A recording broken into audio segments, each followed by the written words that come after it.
freezing temperatures this weekend, which was crazy. Of course, I came home and it was in the 40s on Monday afternoon, and of course today it's still cold though. It's still cold, you know. Hey, you're bugging. I'm bugging.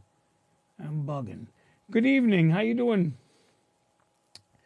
Well, tell us about the girls you met at the Mardi Gras Museum. I know, huh? Did you see those girls I met at the Mardi Gras Museum? I know they were hot. The pictures, I don't know if everyone saw it on my TikTok. I got to tell you, that was pretty interesting, the Mardi Gras Museum. All the floats from all the Mardi Gras in years past. Plus, they build the floats there, too. That particular company where we were, Mardi Gras World, they actually build the floats for the Mardi Gras. And I learned a lot this weekend. You know, the Mardi Gras, all those floats are all nonprofit agencies. They put a float in the parade. They use it to make some money. And then they pay that company to build their float for them. And every float has a theme. So that was very, very cool. And of course, you know, I asked the question, you know, why do they call them floats? I don't know if anybody knows the answer to that, why they call them floats. But I thought that was interesting. I did get beads. So if you see in the video that I did in the Mardi Gras Museum, I am walking around with beads around my neck. When we got there, they give you a set of beads. So I did get some beads. I didn't have to show any skin for the beads, but I did get some beads there. So yes, they handed them out to us when we walked in. Yeah, you know, so the website's supposed to be up. I actually had somebody make the website the other day. It should have been up by now. Glad you asked the question about that. In fact, you know, Jack might even be on tonight live, but yeah, he did do a new website for me. The website has all my contact information on it. That way you can contact me, email me, call me, you know, whatever. You know, send me smoke signals all through the website. And also, it has all the different, you know, my TikTok. It has my Facebook. It has the links to my Facebook, links to my YouTube channel. So it's kind of cool. So that's supposed to be up. That will be up any day now. Hey, the legendary Biggin, how you doing? It's been a while. So yeah, the website will be up, and you'll be able to hit the link in my bio and get to all those things. I guess what I'm going to end up doing is doing some merch. Because people have been asking for it, and I guess that's the thing you do. But I want to do something that's cool that you really want to wear. I don't want to just do it so you're like, hey, yeah, okay, I got something for you. I want it to be kind of funny or cool, you know. So it was funny yesterday. My wife made there's a Freudian. So my wife made a kind of a joke yesterday. So last night, I had posted like 3 or 4 TikToks, and I said, you know, I have one more I want to do, but I forgot what it was. And I really wanted to do it. All day I thought about it. I got to put this on TikTok.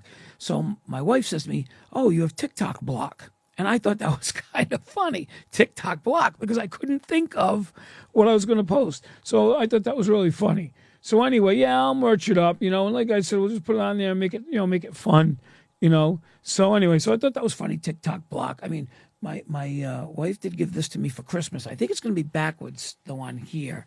It says, you know, famous since the TikToks. Yeah, see, it's backwards on, yeah, because I'm using my iPad. But anyway, so she gave that to me for Christmas.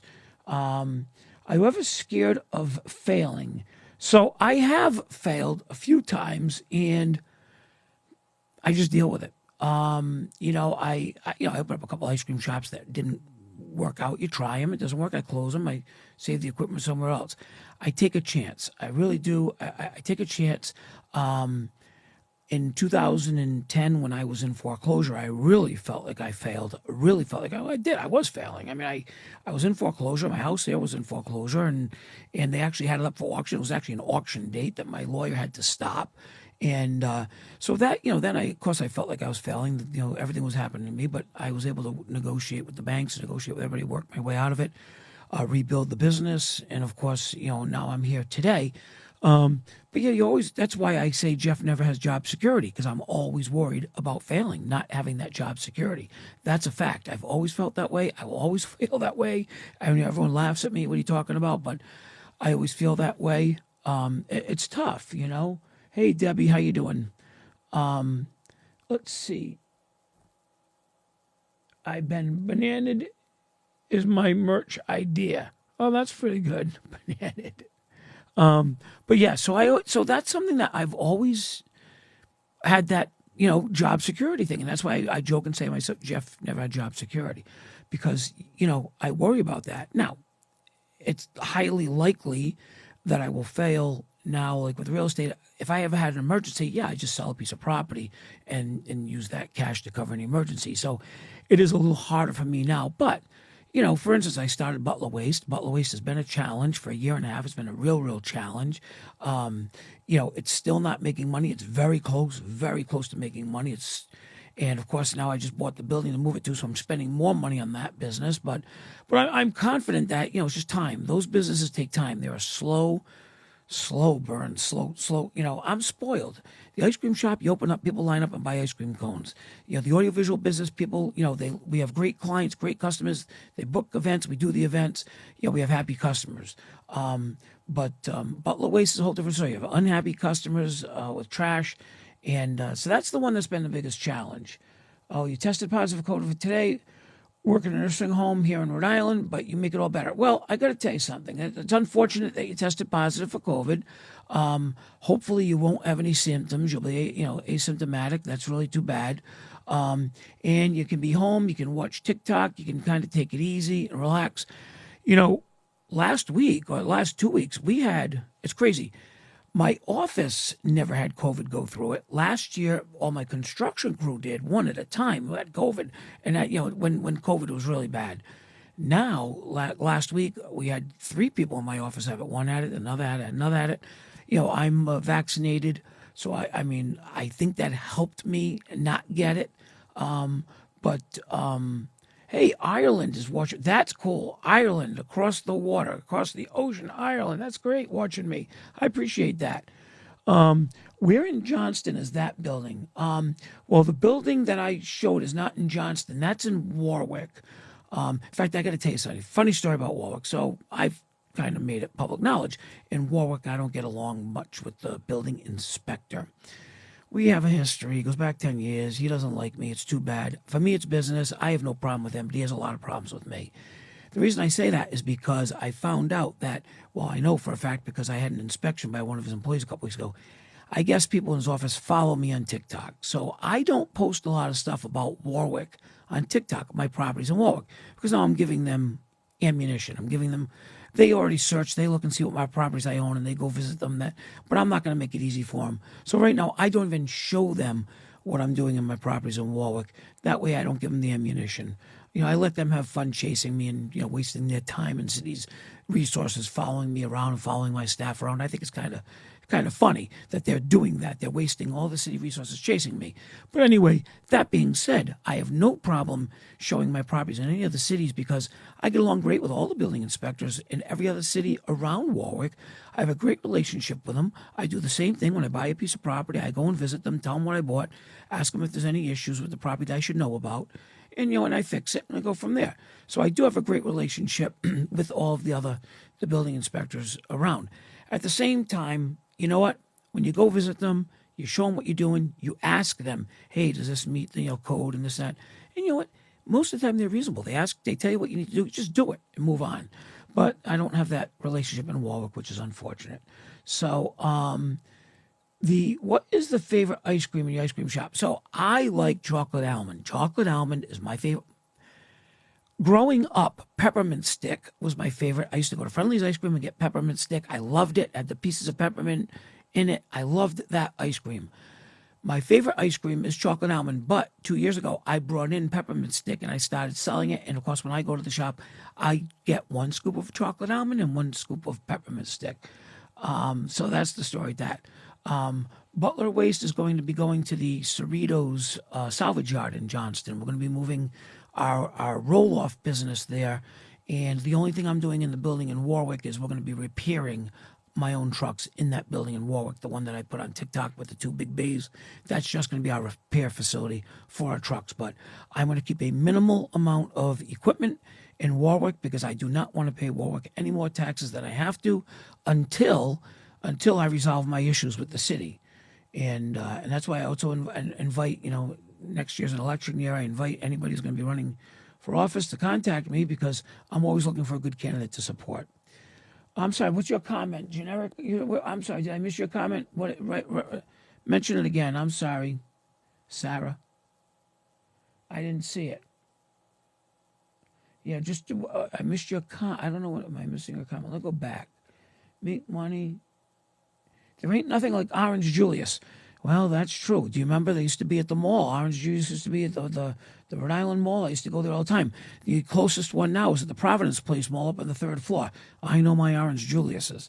So Orange Julius was fantastic. All right, so let's go back. Let's see. I am looking back at. I can't find it. Oh, here's it. Merch it up. Yeah, no, I'm going to merch it up. I am going to merch it up. So we're going to have some merch made. I'll even listen. I'm looking for suggestions. If you folks have suggestions, tell me what you think I should do for merch. I mean, I know everybody does T-shirts and this and that. Let's see. Oh yeah. Oh, mocha almond fudge. Mocha almond fudge is excellent. See, I like almonds. Anything with nuts in it, I love, and I love chocolate. So mocha was coffee and chocolate. I love that. So I am opening another ice cream shop this year that we decided to do. In fact, today we actually filled out all the paperwork today. So my ice cream shops now, they're called Dear Hearts Ice Cream. We carry a variety of ice cream made by Bliss Dairy out of Massachusetts. It was a family-run dairy for years and years and years. But the new store I'm opening is going to be a Hershey's franchise. So it's only going to carry Hershey's ice cream, Hershey's premium ice cream, and it's going to be a Hershey's franchise. And it's an experiment that I'm trying, and it's in one of my buildings. The ice cream shop that was in the building moved, and the owner moved, so we're going to open it back up again, and I'm going to make it into a Hershey's franchise to try this experiment, to see how it works. So there's a good example where I will try something new. Obviously, I could do a proven thing and open up a Dear Hearts that I already have 3. They're all successful. I could open up but I want to try the Hershey's franchise. I think there's enough customers out there that like Hershey's ice cream, premium ice cream, so I'm going to try that. All right, let me move back down to my comments. Jeff, you have a good heart. Fixing a 39 unit. So the 39 unit building, that is unbelievable. So here's the story on the 39 unit building. In September, part of the outside deck started collapsing, and somebody called the building department, the fire department. They came out, they assessed the situation, saw that it was extremely dangerous. They evacuated the property. The 39 tenants, I think there were 38 at the time, there's one empty apartment, had to move to other locations. This is prior to me owning the building. So they had to move them to hotels, motels, shelters, relatives. Butter pecan I have in my freezer here at the house because the kids like butter pecan, so I like butter pecan. So they had to move them to shelters, and so that's what they did. They've been displaced since September. Now, I closed on the property on December 29th. If I say the wrong date, people will attack me. December 29th is when I closed on the property. I took ownership. Some of the tenants want to come in. I don't know how many come back in, move back in. We have already gotten the approval from the fire department. We've gotten tentative approval from the building department, but we have to give them some assurances that we're going to fix the deck right away. So the deck, because they don't want us to put people in the apartments and then dilly-dally making the repairs. That being said, the bank that loaned me the money in the building is holding some of that money till I make the repairs. So I got that pressure. They got leverage over me to get the repairs done, the bank. So I will get it done for the city to get the people back in the apartments. So today was the first day Jasmine in my office started calling the 38 tenants to find out what their intentions are. Are you coming back in? Or are you not coming back in? Are you leaving? You're moving back in? So we're getting the actual accurate list of who wants to move back in because we are ready to get them to move back in as soon as we get the permissions. That's great news. Lucky for us, where the pipes burst, which was on the second floor, which we're not going to occupy anyway because we have to fix the deck. And the deck is on the second floor. So we weren't going to occupy the second floor anyway. We're only going to occupy the first floor, which is about 20, what is it, 20 units plus a basement unit, 21 units. So we have enough space for the tenants who want to come back in. And, of course, we have to repair the, actually, the heating system is all repaired, and it's up and running as we speak. When I was there today, they were just doing the finishing touches. I don't care about ice cream. That's a very good question. Why do I care about ice cream so much? Ice cream was a very quick, easy business to get into back in 1998 when I bought the building. It came with the ice cream shop. It was easy because my father was retiring at the time and he wanted something to do, so he took over the ice cream shop. And that's what happened. It was already existing. We just transferred ownership to us. It was an easy transition. In fact, the couple that we bought it from, they were retiring. And the lady, the owner, stayed working for me for 9 years after that, part-time. So that's it just was a nice, easy transition. Once I learned the business, just like the audiovisual business, it became second nature to me. Hey, let's open up an ice cream shop. Let's open up another ice cream shop. So that's why I like the business. It was just, for me, after doing it, it became somewhat of an easy thing to do. Is it easy to run? No, it's hard work. My father worked his butt off running it for years. And even now, the only thing that we've done is we've been able to scale it, because now I have 3 stores. I'm going to have 4. I can do all the hiring out of my office. So one person does the hiring for the 4 stores. One person does the scheduling for the 4 stores. So we've scaled it. We can have 5 stores. We can have 6 stores. So we've scaled the business to make it easy. But getting into the business was tough. It's hard work. It's advertising. I had a couple of ice cream shops that I had sold in the past where other people took them over. Early on in my TikToks, I talked about the story where the lady sued me for the $300,000. It was one of the stores that she bought from me. I think people think it's easier than it is. Hey, let's just open up, people will line up and buy ice cream. It's not that easy. So that's why it became easy after doing it for 23 years. But it's not easy. All businesses are hard. I love people say, open up a laundromat. Well, you know what? I have a friend. I met with him yesterday. He's in the process of opening up a laundromat. It's a problem right now. He's having problems because what happened was there are new building codes, new electrical codes, so he has to meet all the new codes. So again, it's not easy. Everyone thinks, oh, it's easy. Just, turnkey, put the washer and dryer in there, people come in, put the money in, you're rich. Every business, I don't care what business you're in, every business is difficult, has its struggles. And of course, the longer you own the business, the longer you manage it, the easier it gets. Okay, self-employed for 25 years. It's a 24. That's exactly right. So when you're self-employed, okay, everything's harder. Getting a loan. So when I applied, I learned this. I'm going to teach self-employed people. Most of them probably already know this. If you're self-employed, give yourself a paycheck, because you apply for a credit card or loan. The first thing they're going to ask you is, who do you work for? You do not want to say you're self-employed. You want to say the business that you own, okay? So I do that. Audiovisual services, I get a paycheck from them. People say, what do you do for a living? I am an employee. I'm a manager at audiovisual services. When you say you're self-employed, forget it. They won't give you the loan. They laugh at you. They don't think you're legitimate. But as soon as you say you get a paycheck, you show a pay stub from the place you work, you're all set, even though I own the place. So if you're self-employed, it's an ego thing. Oh, I'm self-employed. I own my own business. I don't care about that. I have no ego. I don't want people to know I own the business. I say I'm an employee.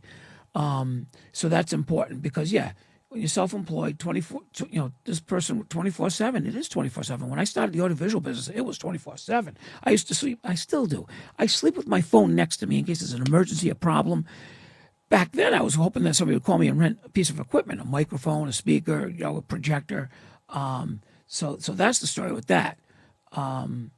Let's see. I don't want to miss this. So the issue is that I always talk about Shark Tank. The best line is that you work 40 hours. Being an entrepreneur, you work 40. You work 80 hours, so you don't have to work 40. Yeah, it's true. You work 80, so you don't have to work 40. And you know what? Who am I working for? Yeah, I'm working for the IRS to give them money. I'm working for the state to give them money. I'm working for the city to give them property tax and other taxes. So yeah, that happened. That happens too. Who am I working for? I'm not working for myself. I'm working for all these other agencies. Anyway, let's see.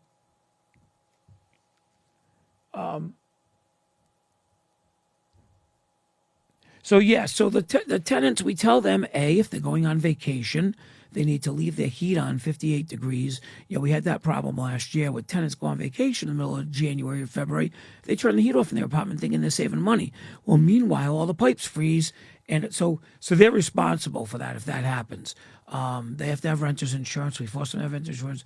But that's, you're absolutely right, Jim. Everyone's in your pocket. So when you're self-employed or you own your own business, landlord, property owner, whatever you want to call it, everyone's in your pocket. It really is true. Throughout the day, if I tell you the bills, water bills, sewer bills, insurance bills. Now, I'm not complaining. That's the choice I made. That's the business I'm in. I'm just sharing information. But yeah, sewer tax, property tax, tangible tax. Some city's fire tax is separate, so you pay a fire tax, school tax. So that's what happens. You pull permits. You have to you have to pay for each permit that you pull. So there was a disco in Los Angeles called Warwick. Oh, I didn't know that. That's cool. Huh, interesting. So Warwick is actually a town in England. So in New England, where I live, if everybody, if you look, a lot of the towns, East Greenwich, right?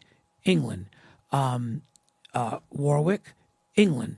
So if you look at different cities and towns in Bristol, Connecticut, Bristol, England. So you look at all the names of the towns in New England. They just copied, when they came over, they just copied from England. So that's all they did. There wasn't really much creativity when it came to naming the cities and towns in New England, which is kind of funny. So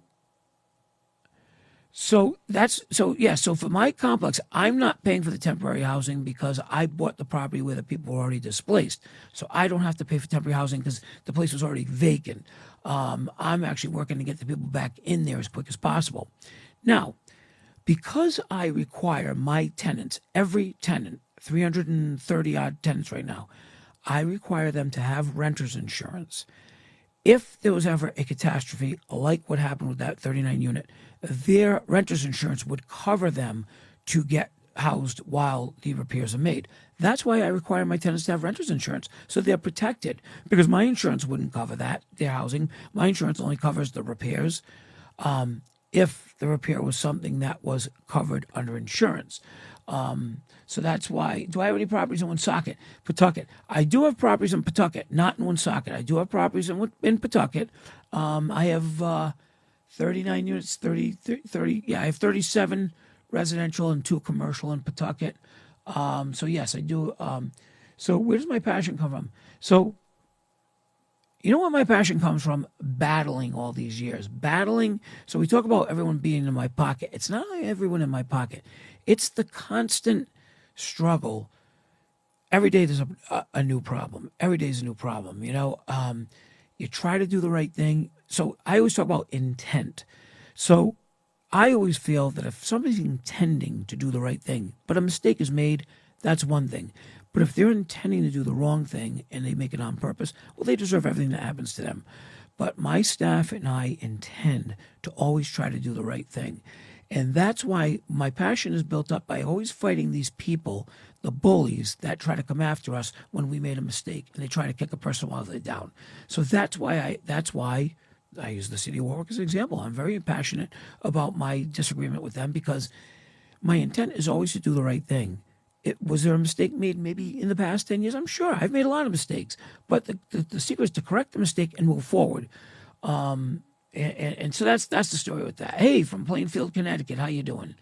And have you issues with tenants lying of how many people? Oh, absolutely. So that's an issue. So that's in our lease. That's a really good question, by the way. The question is, do you have an issue with tenants lying who's in the apartment? Absolutely. So this is something for future landlords, property owners. I'm trying to get away from the word landlord. I'm trying to really refer to myself as a property owner. Landlord, I never liked it. It sounds very archaic. But anyway, I was talking to my staff about it the other day. So you'll have very often, most of the time it's a female will apply for an apartment. Oh, yeah, it's just for me. I'm going to move in, blah, blah, blah. So what happened was in the early days, okay, fine, we rent it. Next thing you know, there's a guy living there, some kids living there, dogs, cats. They lied. And, of course, when they lie on the lease, now you have to evict them for the non-compliance of the lease. What we do, and it took a while back then, now it's in the lease, you have an extra person move in. Because we have cameras in all the common areas. Our maintenance people there almost every day now. So we know. And the other tenants will let us know. Because, here's what happens. It's noise. It's not quiet enjoyment. If a tenant lets extra people move in, they bother the other tenants. So of course I want the other tenants to tell us. So what we do is so the lease is drawn up. All right. So let me take this. So anyway, so I'll go back to the lease thing. I'm jumping around. So in our lease, if somebody moves in without permission, we immediately charge them a $30 a day penalty.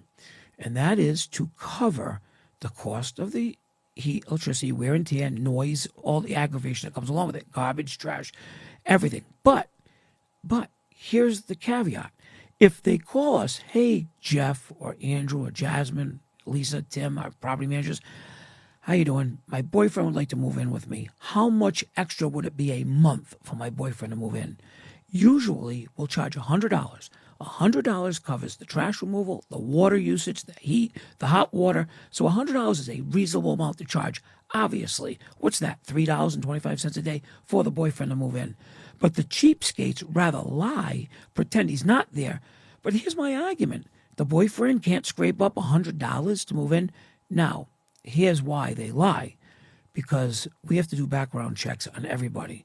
In fact, I was going to do a TikTok today because Jasmine showed me we have a file this thick from January 1st, 20 days, okay? 20 days of applications that came in that did not pass our background check. Okay, now our background check is fairly reasonable. Even with evictions, we let evictions go if it has reasonable explanations. So that's what happens. People try to sneak other people in. Now, when they do that now, we charge the fine. Their rent immediately goes up without notice. And, of course, then they start arguing. They don't want to pay it. Well, what do you want to do? Do you want to renew your lease? Have us do a background check on the person? If the person passes, we'll let them stay. So we are reasonable about that, obviously. But it's so much easier if they just tell us up front. But up front, whenever they hide it, there's a reason why they're hiding it up front. The person is a dirtbag. Okay, there's nothing else to say about it. The person, when they hide it, when they initially lease the apartment, if they hide the scumbag, that's why. Because he's a child molester, he's a rapist, a murderer, whatever it may be, a drug lord. That's why they hide it. There's no other reason to hide it, because if they tell us up front, we only charge a minimal amount of money for him to move in to cover our costs. So yes, people do lie on it. We really encourage them now. So now when we do a lease, getting back to the question on who draws up the lease. So we have a lease that, my lawyer drew up years ago, 10 years ago. We have modified it since then because obviously there's always a loophole that people find. But we leave the blanks in it. So Jasmine and Andrew usually write up the lease. We rent a lease. They'll fill in the blanks in the lease. I do all the commercial leases because they're very difficult, very specific. So I do the commercial leases for the commercial tenants.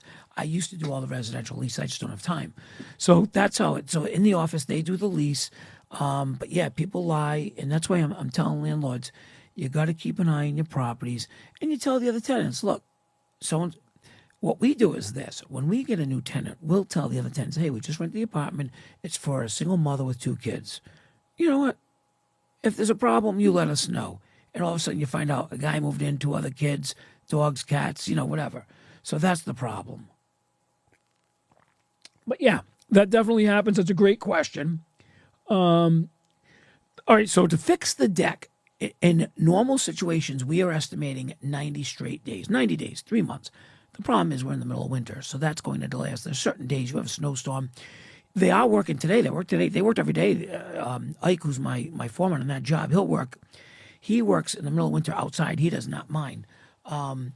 But at the same time, it's obviously weather permitting. So even though we gave ourselves 90 days, we're saying it may take up to 6 months.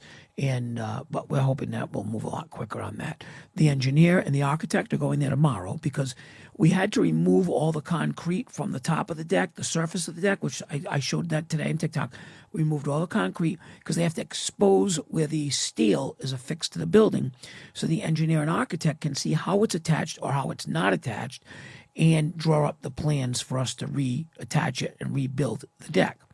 Now, the building is considered a non-combustible building, okay, fire retardant, fireproof building. So we can't build the deck with wood. You're not allowed to use wood in the deck. You have to use something that won't burn, steel, metal, etc. So that's what they're designing the deck that way. But not only is the deck a problem, the railing is a problem. The railing does not meet current code. The railing's short. It's like 24 inches. And, it needs to be 40 inches. It doesn't meet the code. So we need to get the railing fixed as well. So that's what the engineers are going there tomorrow with the architect. They're going to draw it up for me. Once they draw it up, we submit the plans to the building inspector. He approves them. Now we just rebuild the deck and go right to town and do the deck. So that's the story with that. what should the tenant cover and what should the landlord cover for the single-family homes? So when I rent a single-family home, I literally have the tenant cover everything. I do insure the home, but I make the tenant get renter's insurance. Okay, I do cover insurance, but they can cover the water. When I get the water bill, I give them the water bill, the electric bill, the gas bill, because it's all them. It's all on them.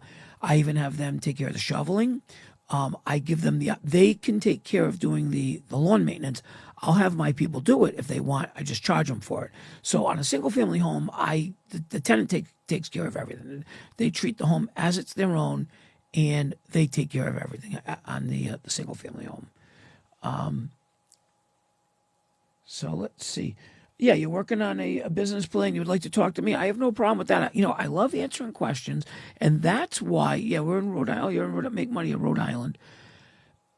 The toasted coconut. Toasted coconut is excellent. Why did we take it away?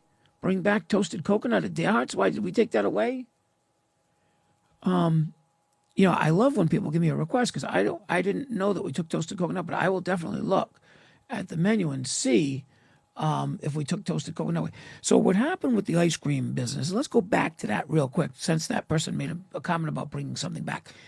When I bought the ice cream shops way back when, we carried 40 flavors of ice cream. You have the freezers and the back of 40 flavors.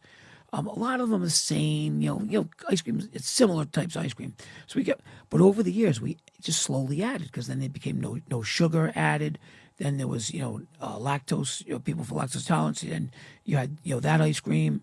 So we kept adding ice cream. Before I knew it, I had over 50 flavors. I didn't have room in the freezers. And when you don't have enough room in the freezers, you start, running out of flavors because you don't have room for backups. So this year, what we did was I took my printout of what I bought the year before. I get it from Bliss. They'll give me the printout. And all I do is I say, okay, well, of course, I sold 500 tubs of chocolate. That's a good one. 500 tubs of vanilla, those strawberry, coffee. Those are the top 4, right? And I go down the list.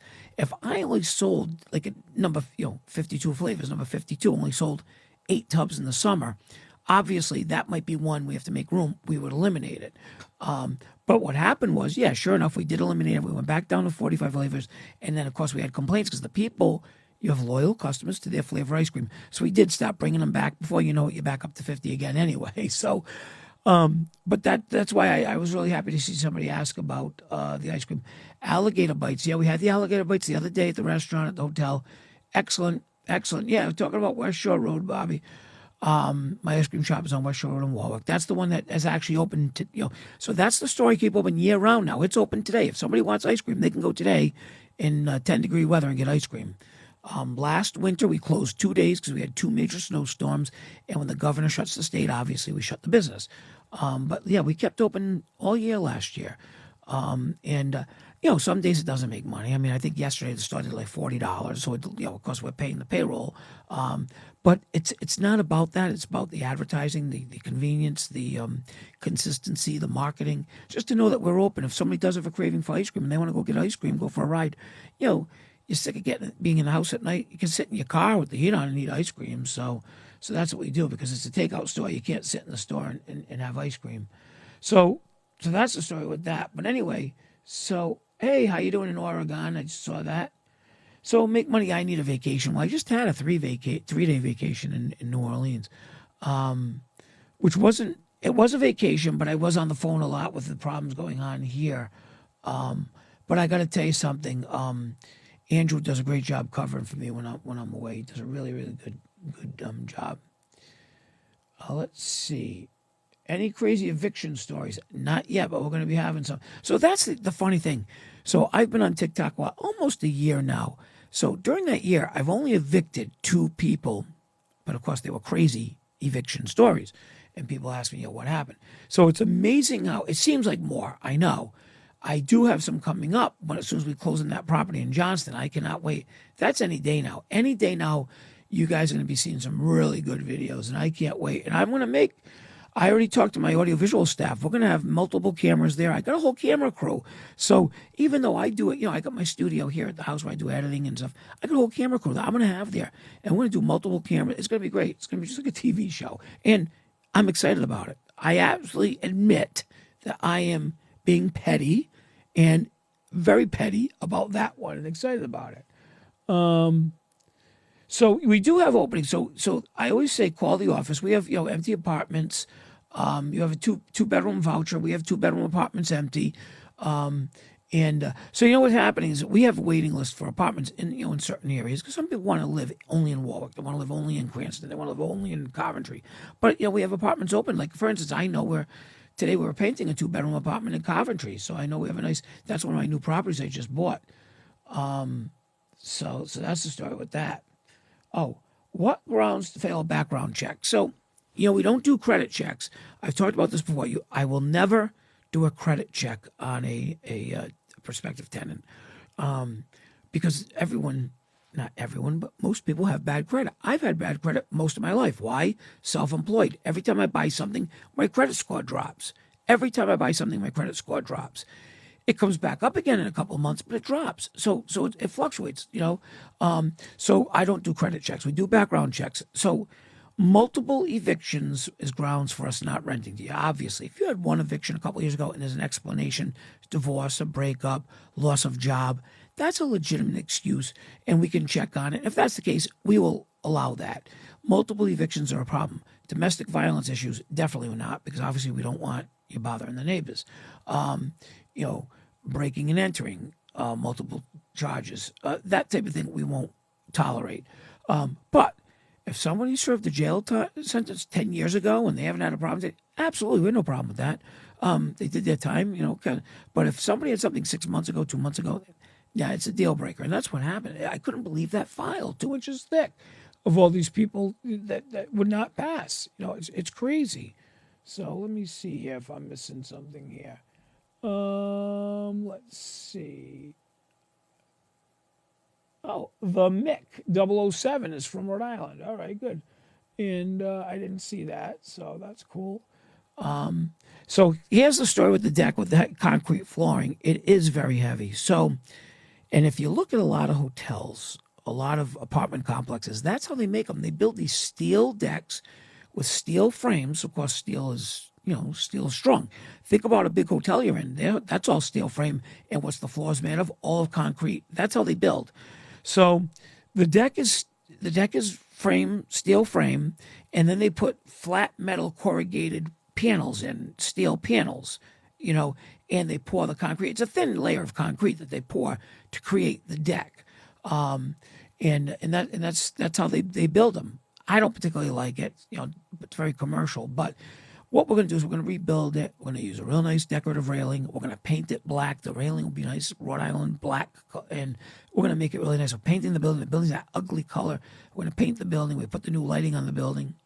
So it's going to be really modernized. It's going to be nice. But yeah, the concrete deck is heavy,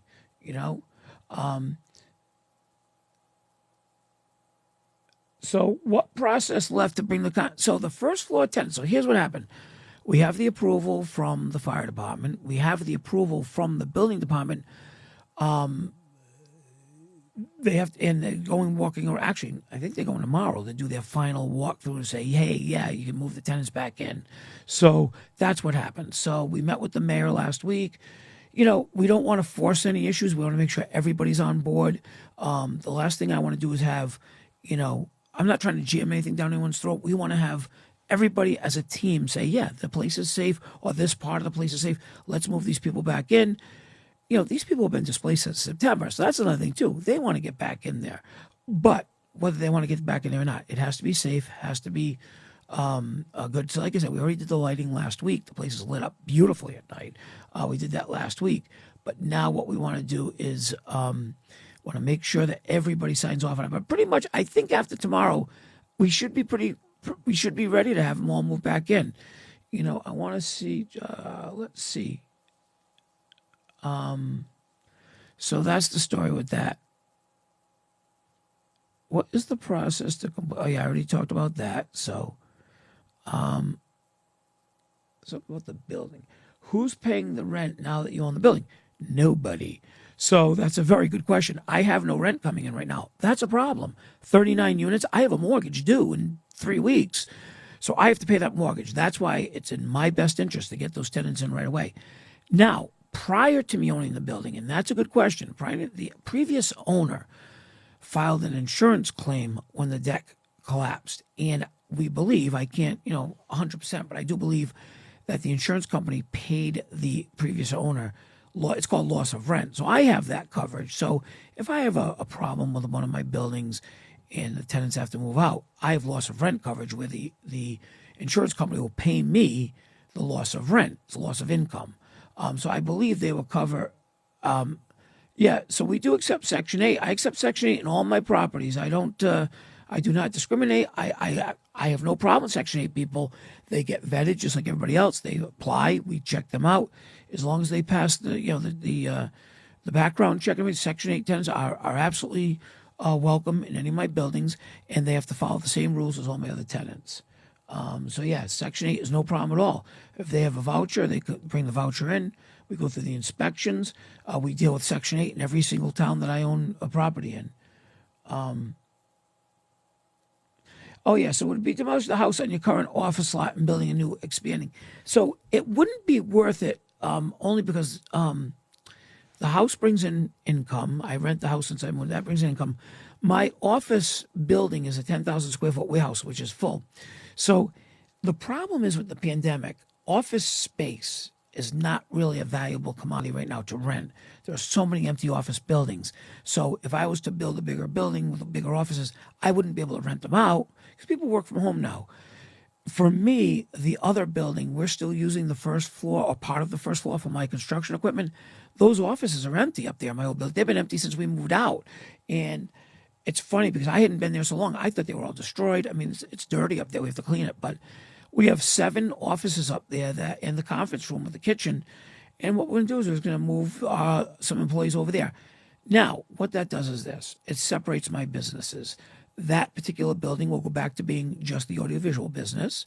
My building I'm in now will be the real estate business. And, of course, Butler Waste is moving to Johnston. And that's kind of nice that I'm dividing up all the businesses into their own space right now.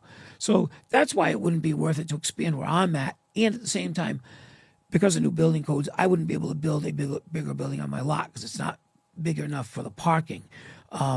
Now, when you build a building, you have to have enough parking spaces for to match all the offices. So my building's grandfathered in. So that particular location I would not legally be allowed to build a bigger building there.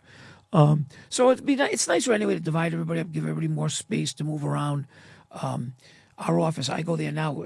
Our parking lot's full. We have to park on the other side of the building. We actually park at our old office and walk down the street.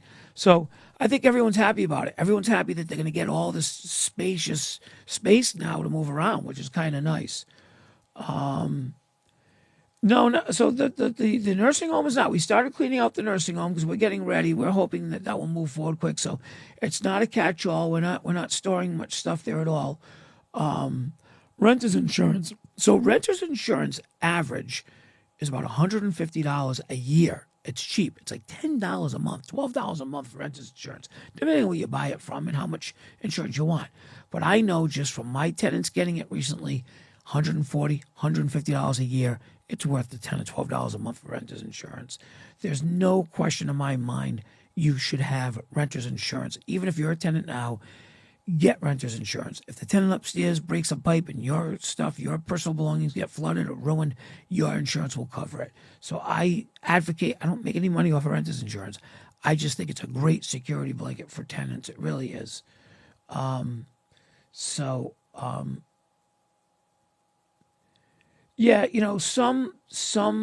Section 8 tenants ruin it for others. But again, I blame the landlords for that. I talk about bad landlords. Some landlords are just so happy to get the money, they don't care who they rent to. And that ruins it for the other tenants in the building. It's not the Section 8 tenants, it's the landlords who let anybody in their property because it's all about being greedy. Look, scrutinize, wait, leave a place empty till you get the right person. It's so worth it rather than getting the complaint phone calls from the other tenants. It's so well worth it. And that's what bothers me. That's what really bothers me when a bad landlord just rents to anybody. And then when I buy the properties, I inherit those anybody's. And then we have to, when their lease is up, we just ask them to leave. It's not worth it. It's just not worth having them. And it's unfortunate because it's not really the tenant's fault. It's the bad landlord for letting him in. or it's the bad landlord for not enforcing the rules or the code. And that's really a problem. So that's where that is. But, Section 8, don't go into Section 8.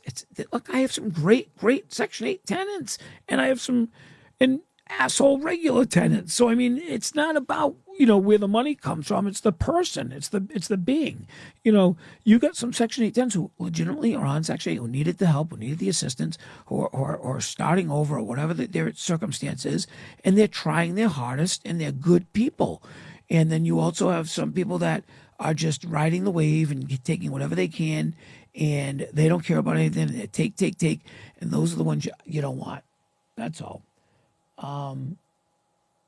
Yeah, the video in New Orleans, thank you. Yeah, so, I mean, I take video. So, I've talked about this before. Even before TikTok, before Facebook, I've always taken video my whole life since I was a kid. I have old home movies. When I was 16, 17, I used to find my father's old 8mm movie camera that took film, and I used to film my friends. I have videos now of my friends when I was a kid. When we were in the Boy Scouts, I used to take it, and so I've always done that, and I've always narrated like this and talked about it. So I always take videos. That's why New Orleans. So what I do is I take regular videos for the family movies and this and that, and then I take pieces and bits and make my TikToks out of them, and I enjoy doing it. So yeah, I could never win for governor because I have a big mouth and I say it how it is, as you know, and you know how it is now with this whole cancer culture thing. They'll find some video I said 5 years ago where I called somebody a scumbag or something. So that's the problem with that. So Jim Langevin, yeah, we're going to miss Jim Langevin. I mean, he's been, a congressman, for years. Great guy. I've done audiovisual for him for years and years and years. Really nice guy. And it's too bad. I guess he's deciding to retire from public service or that type of public service, and he'll go on. I'm sure he's going to do something else. He's full of energy and intelligent, and look at the experience he got in government. So we'll see what happens. And of course, I guess people have already started today throwing their name in the race to run for Congress to fill his seat. So we'll see what happens. So anyway, Butler the slumlord, you're funny, Make Money. You are so funny. So it's funny because I went to that Japanese restaurant last week. We took the family. So they had those funny names on all the drinks. One of them was the bastard or something bastard. I forget. So I made the joke of, hey, they don't have the slumlord, so I'm not going to get a drink here because they don't have the slumlord drink. The funny thing is, when I used to own my nightclub, so we all had nicknames. The partners all had nicknames. Joe still works for me. He was the loon. So my nickname was the Bald Bastard. They used to call me that. Hey, when I walked in, hey, it's the Bald Bastard. It was like Norm from Cheers. I was the Bald Bastard. So it was a joke. I never minded it. Who cares, right? So it's my Minion cup. Anyway, so I love mugs. So I have the best mug collection. I love mugs. Everywhere I go, I get a mug. And this came from Universal Studios a few years ago. Can you see it? There it is. This came from Universal Studios. Oh, by the way, the picture behind me, that is the view of the Mississippi River from my hotel room this past weekend. So so that was across the Mississippi River, and that was from my hotel room. Just so you know. We stayed at the Hilton Riverside Hotel in New Orleans. So I just wanted to show you that. I meant to talk about that. Yeah, thank you. I love mugs. I got some crazy mugs. I'll use a different one every time I do a live. Because I do have steins. Funny thing is I have steins, but I use them for tea. I put my tea in them. But yes, I do. So yeah, my wife. Well, so it's funny because my wife actually gave me a mug. It's on my desk at the office. She gave me the mug for Christmas, where it says that my business life is interfering with my TikTok schedule. So that's kind of funny.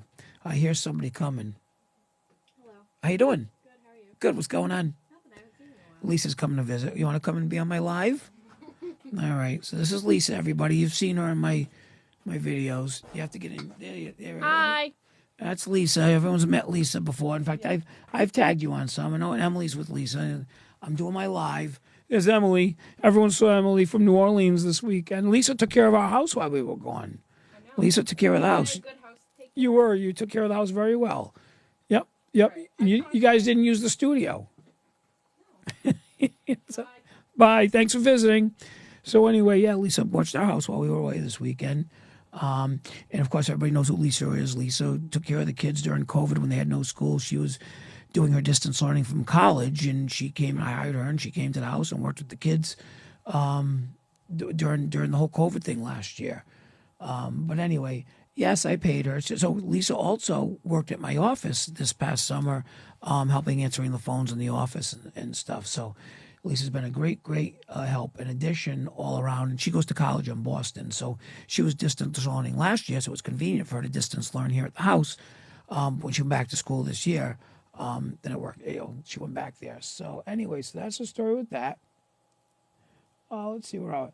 So 12 grand still waiting. So here's the story with the 12 grand.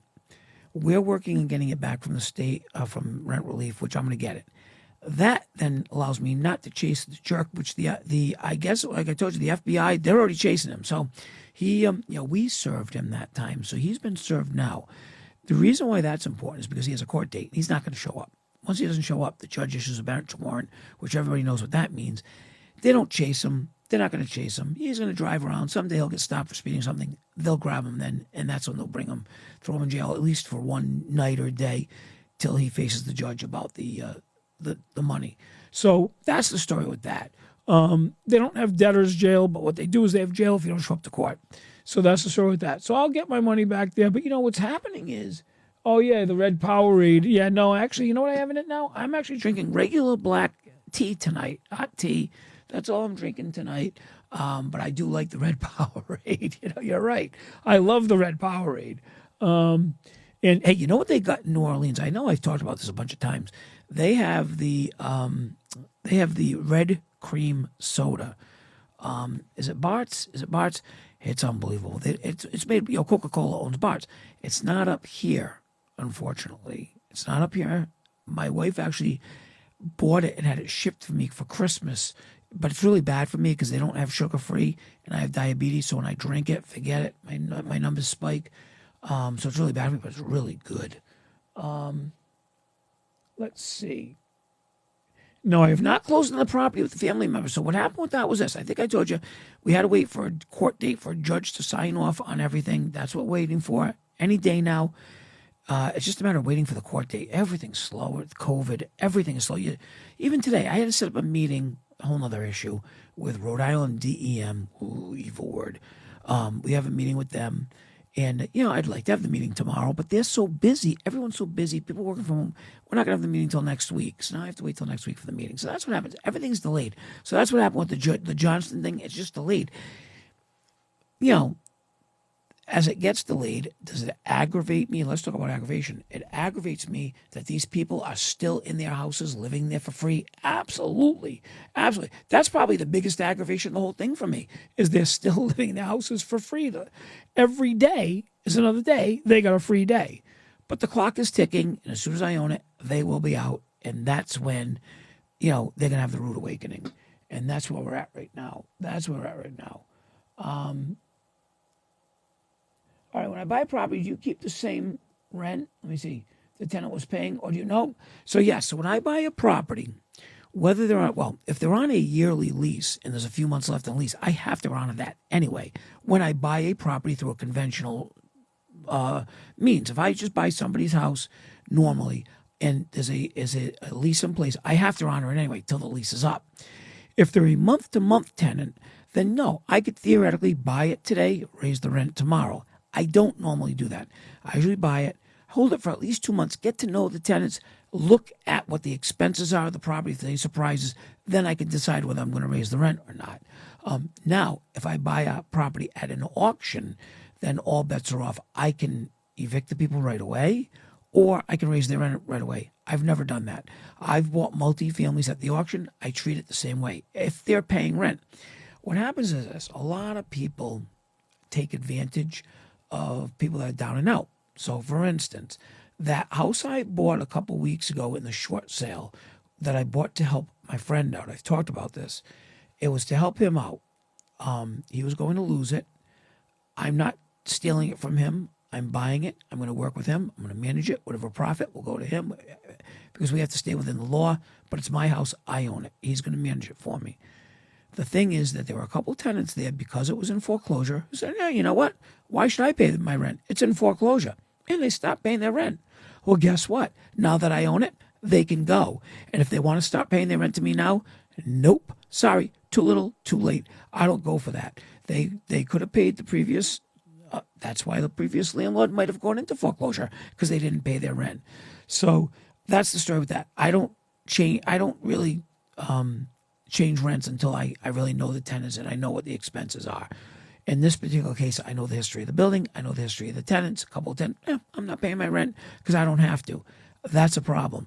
When I was in foreclosure in 2010, let's talk about that. So when you're in foreclosure, I owned a 4-unit. I still own it. I never lost anything. I have a 4-unit in West Warwick, Rhode Island. Nice 4-unit building. And what happened was the asshole mortgage company, what do? They send notices there and they put notices on the door, foreclosure sale, auction sale. The tenants see that. They call us up. Why should we pay our rent? You're losing the house. Because I'm not going to lose the house. And if you don't pay your rent, then I'm going to evict you once I get past this little stumbling block. And that's what happened. We had 1 out of the 4 decide, I'm not going to pay my rent. You know what? They got away with 1 month. 1 month they got away with, and they were out the door. So that's the problem. You do have people that try to take advantage and kick somebody when they're down, which was unfortunate. So anyway, how do I manage all this stuff? I got to tell you something. As we grow, I keep hiring more people, hiring more managers, thinking it's going to be easier. I have to say, last week and this week has been very, very difficult. What's happening is, I'm hiring more people. We had 2 plumbers start last week, 2 electricians start last week. They're fantastic. I feel bad because I want to be able to give them the attention and give them, the time that they deserve to go over the policies, procedures. My staff who I have, Tim, Ike, Dwayne, that have been with me for years, Donnie, Manny, you guys all met Manny last night on TikTok. They are fantastic with the new people. They take them, they really share the information with them, take them on. They've been helpful for me. It has been difficult to manage it because the more people I have, obviously the more people we manage, but it's the more projects we have going on. So it has been a little difficult. Andrew's very busy. So we're hiring another property manager because, and I'm going to we were just talking about, I need to get some sort of an executive assistant for myself to really help me because I'm missing, not calling people back, which I really don't like. I like to return phone calls. I want to return emails. So I feel bad because I'm getting pulled in 100 different directions. And you know what? It's interfering with my TikTok. So I want to make sure that everything runs smooth. So it has been a little busy because we are taking on more. But again, I want to scale. So I talked about scaling earlier with the ice cream shops. We have 1 person hiring fire from the office so I can scale up. That's what we're trying to do with the real estate. I want to buy more property. I want to be able to scale up, add the properties, but not add the stress. And that's just a matter of having enough people to cover everything, cover all the tenants and give them the attention they deserve. And but what happened was this. So here's a good example. In a normal situation, we're good. But like this weekend, we had like 6 buildings. Again, I have 65 buildings. We had 6 buildings with pipes burst, but I have only 3 plumbers. So they spent Monday, Tuesday, today, plumbers running around dealing with these repairs. And the property managers dealing with the repairs. Well, now you have the regular maintenance that can't get done while you're dealing with the emergencies. So now you have tenants upset because you're not getting there to deal with their maintenance things. So that's where it adds a little bit. But this was a fluke thing. It was out of the ordinary. And that's what happens, So you have to deal with that. So that's how I manage all this stuff. It's difficult at times, but it does calm down. Every time I add a new property, I'm adding 6 tenants. I'm adding 8 tenants and 10 tenants. Here with the 39 tenants. So here's the only good news there. Because the building's vacant, we can schedule as the tenants come in, 1 at a time, 2 at a time, 3 at a time. So we can work within, how many people we have available to get it done. So that's how that works. How many businesses? Well, I have 4 businesses. I have the audiovisual business, the ice cream business, the flip house business and Butler Waste, and of course in the rental business. I consider the flip house business part of my construction business, but it really is two separate businesses. The flip houses and the rental business are really completely two different businesses. Even in Butler Waste. So Butler Waste disposal is two different businesses. You have the permanent dumpsters that you pick up every day at the businesses. We have that business. Then we have the construction dumpsters, the big that we deliver. That's a whole separate business. So even that's two different businesses, even though it's under Butler Waste. It's two different, completely different businesses. We have different drivers, different staff, everything for the businesses. So my very first time investment property I bought was a condo, a business condo. So I started my business out of my house. And I worked at my house in 1994, started my business. In 1997, up the street, this condo went up on the market. It was an estate sale for $38,000. It was a little business. It was only 1,200 square feet. It was a garage and had a mezzanine with offices up above it. It was really kind of neat. So I bought that. And that was the first business. And I ended up paying half cash. And I used a credit card to take out some cash to pay for the rest. And that's how I bought that condo. That was my first, in 1997. And I moved my business there. And then in 19, so that was in 1997. Same year as when I opened up my nightclub. So then in 1998, the following year is when I bought the 10-unit building in Cranston that had the ice cream shop in it. So let's see. Yeah, the 39-unit building is my biggest building in one location. Last year I bought 39 units in Pawtucket. It was two buildings separated. But this is my biggest building in one location. The nursing home is going to be 52 units, so that will be bigger when we get that all done, being 52 units. So that's how that So I am slowly growing and expanding and learning how to expand, and it's kind of good that I'm doing it this way, so I don't overdo it. Even though right now, if somebody asked me, this week I'm a little overwhelmed because we have so many people coming and going. We've hired 9 people in the last 3 weeks. And I got to tell you, excellent. So far, knock on wood, we've hired some great people. And, I don't get to see them every day. I'm going by what my long-term employees report back to me. And that's a good thing. I do stop in to make my TikToks and to check on them throughout the day. And they're working. It's going great. It's going really, really well. So how many units do I have? So right now I have 331 units, I think. I just did buy a portfolio of 20, which I'm closing on in a couple weeks, and another 4. So I do have 24 more units that we're adding on in a couple of weeks. But right now 330. So I'll be at 350, and then when I get the nursing home, that will be 52. So we'll be over 400 at that point. So, and then I got to decide what I want to do. Do I want to stop? Do I want to sell off some of the smaller ones? Do I want to go bigger? I don't know. It's all about scaling. It's all about, the staff. I don't want to start stressing out my staff. So when is enough? That's the question. When is enough? The thing is that if we can manage it and it's going well, then you know what? Why not? If we're doing a good job. I guess when we feel like we're not doing a good job, we're dropping the ball, that's when we have to step back and say, wait a minute, let's pause here. But as long as we're doing a good job and people are happy and our clients are happy, our tenants are happy, I call them clients, tenants are happy, then why not, So when we have a problem and the pipes burst, do the tenants still pay their rent? So that's a good question. So if you're in an apartment today and your pipe breaks this morning, you're still in the apartment, you still have a roof over your head. If we go in there and we fix the apartment today, you weren't really displaced. You had a minor inconvenience.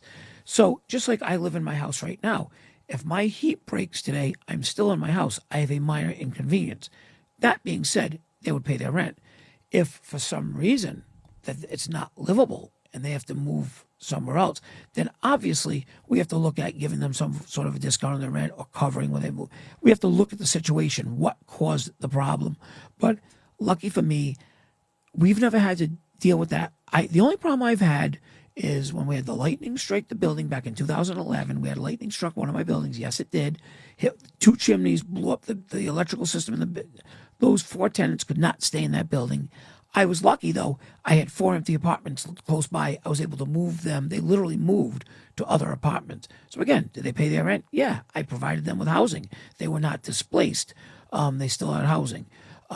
We had a car drive through a building, a truck actually, about a year and a half ago, drove through one of my buildings, knocked the building off the foundation. The first floor was empty. The second floor had a tenant in it, and she had to move into one of my other apartments a year and a half ago. So, and what ended up happening is she moved into one of my other apartments, loved the apartment, still lives there, and I then sold the other building that got knocked down. So we've always worked it out, and it's important to try to work it out. It could be called Butler Island. Yeah, right. Butler Island. No, I like I said, if I get a good deal, I can't pass it up. If I see a good deal, yeah, I like a good deal. At the same time, too, I want to catch up to myself. We have some apartments that we're renovating right now. I want to catch up to those apartments. And, like I said, for 3 days we've been fixing things. So when you're fixing things, you're not getting ahead. But that's the winter. I have to accept that. But anyway, so that's the story with that. When the building got hit by the lightning in 2011, true story.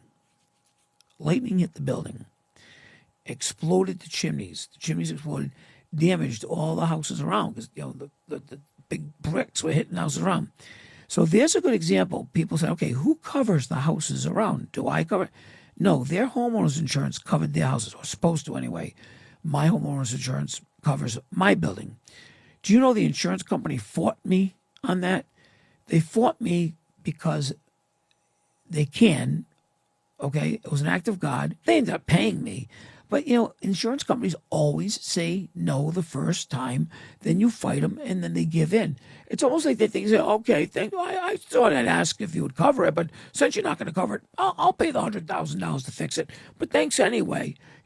So it's crazy because they always say no, and then, of course, you go back and you fight them and force the issue. Anyway. So I was talking about the 39 units. So we started calling them today. Jasmine and I have started calling each and every one of those tenants today because we want to know, do they plan on coming back?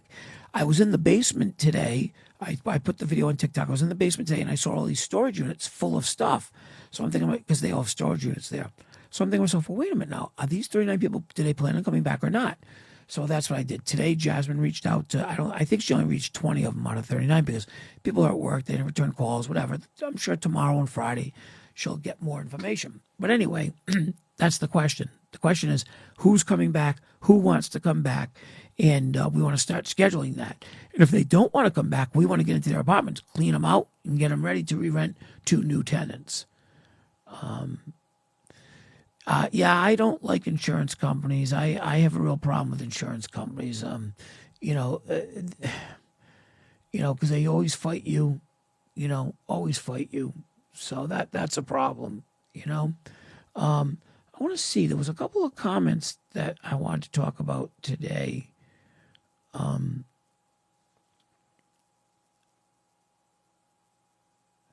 wanted to see on me. I guess I answered all those questions. So that's good. That's good. So we were lucky. So here was the luck. The tenant, the building that the pipes burst this weekend was already empty, so we didn't have to move those tenants out. It was already empty. So that's the story with that.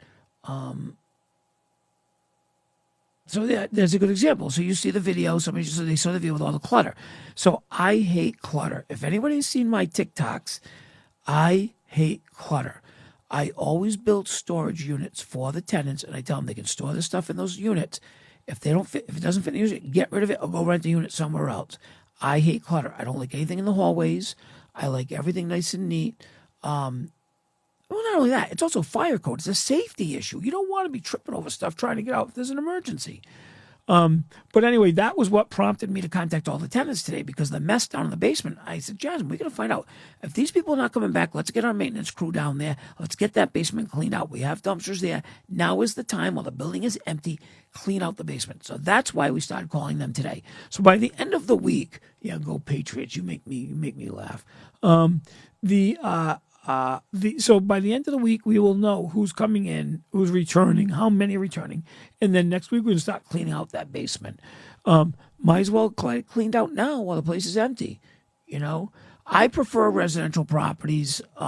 It's interesting because I have friends that are investors that only buy commercial properties because the long-term 10-year leases, 20-year leases, land leases. I prefer residential properties. That's what I started doing. I do have some commercial properties. Like I said, out of my 330, I think I have 12 commercial units, 12 or 14 commercial units. But I prefer residential. I always have. But I like the mix. I do like the mix. All right. How many of the 20 that were contacted said they will come back? So here's what happened. We contacted 20.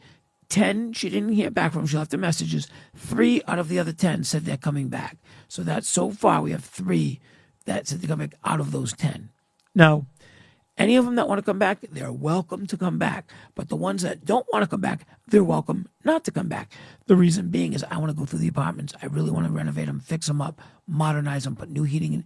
So I'm going to put heating and air conditioning in that building. That building has no air conditioning. It has the wall units. I want to put central air in for each apartment. So I like to upgrade them. The reason I do that, Jeff, how was it that the inspector did they approve you? So here's the issue with the inspector. The inspector wants to make sure, A, the place is safe, and B, that we are going to get the job finished on time. He is concerned about us going in there and getting the job done. There are people that go in there, oh yeah, let's put the people in there, take the money. Bad landlords take the money and don't fix the place up. I don't want the place to look like it looks now with all those temporary structures. I want to fix up, make it nice. But he doesn't know that. He doesn't know that. So he wants assurances from me. So that's what we're working on now, negotiating something, an assurance. Once he gets the assurance that we're going to get it done, which obviously he's going there tomorrow, so he's going to see we already started the construction. So that's an assurance right there. That's credibility. Once he gets that, then he's going to give us the green light to let the first 4 tenants move back in. Cranston inspectors are awesome. They are. The Cranston inspectors are excellent. It's interesting because inspectors move around a lot. So there was an inspector in Cranston years ago who actually inspected my house when we did the big renovation of my house. And by sheer coincidence, I had no idea that he's now in Coventry. And found that out by accident last week when we had a little bit of a problem at one of my buildings in Coventry. But it's interesting because they move around, but that's why it's important to have a good relationship with them, because they're here one day, they're in another city another day, and you want to have a good relationship because then obviously. And like I said, I only have one that I have a problem with, and I really don't have much of a problem with him as much as he has with me. For me, it's business. I go in, I apply for my person, I want to just fix my buildings and move on. He has a personal problem with me. It goes back 10 years. It could be a jealousy thing. He is a depressed a carpenter that couldn't make it in the outside world. So I think that might have a lot to do with it. Maybe he wanted to be a property owner like that. I don't know. I don't know him well enough. But for the fact that he gives me a hard time on every single project that I do, and we definitely have issues, which is too bad. So, but that's why it's important to do the right thing and get along. And the problem is when you have a problem with a building inspector like that, his employees could all be great people. In fact, a couple of them are really good people, but they have to follow the boss's orders. And if the boss says treat them like a piece of shit, they treat me like a piece of shit. And it's too bad. Do I think that it's too bad that they're bullied by their boss? Absolutely. Do I think that they should be embarrassed for themselves? Absolutely. They have to go home and face their kids knowing that their boss is telling them to give somebody a hard time. Hey, it's unbelievable. Hey, by the way, I want to remind everybody, I do record all my lives and I put them on my YouTube channel after. I always forget to tell people that. So that's the story with that. So, I've never, ever, ever called anybody jealous of me before. But in this case, in 57 years, I have to say, in this case, based on our history, I have to believe that. which is too bad. And like I said, the biggest problem I have is not really with him; it's with his staff, who might be good people, but he sends them out to do his dirty work because he's a bully. He can't do it himself. If he wants to come give me look at me in the eyes, face to face, give me a hard time. Don't send. A couple weeks ago, he sent this new 24-year-old woman, I guess that's working there now, out to give me a hard time. I was like, oh. So, that brings up the issue of what I talked about before. Videos last forever. Recordings last forever. When they send these people out, we record. I start recording them now, everything. And you know what? I will post it. And you know what? Their children and grandchildren will see how they bully these taxpayers and bully people. Is that the image they want people to see? I have no problem throwing it on the internet. I have no problem at all. I have nothing to hide. When I come home at night, so here's a good example. Look at all the TikToks that I've done. Someday when I'm not around, if my kids want to look at them later on or show them to my grandchildren or show them, I have nothing to hide. They'll see what type of person I was.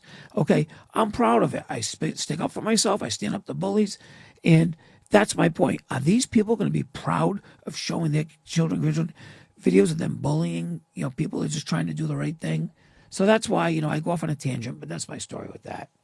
So I am going to do heat pumps. I like heat pumps. I am going to do heat pumps because they have the air conditioning, etc. Very good question. I like the heat pumps. So yes. Well, thank you very much. I appreciate the very nice comments that you folks make saying I'm kind and this, that.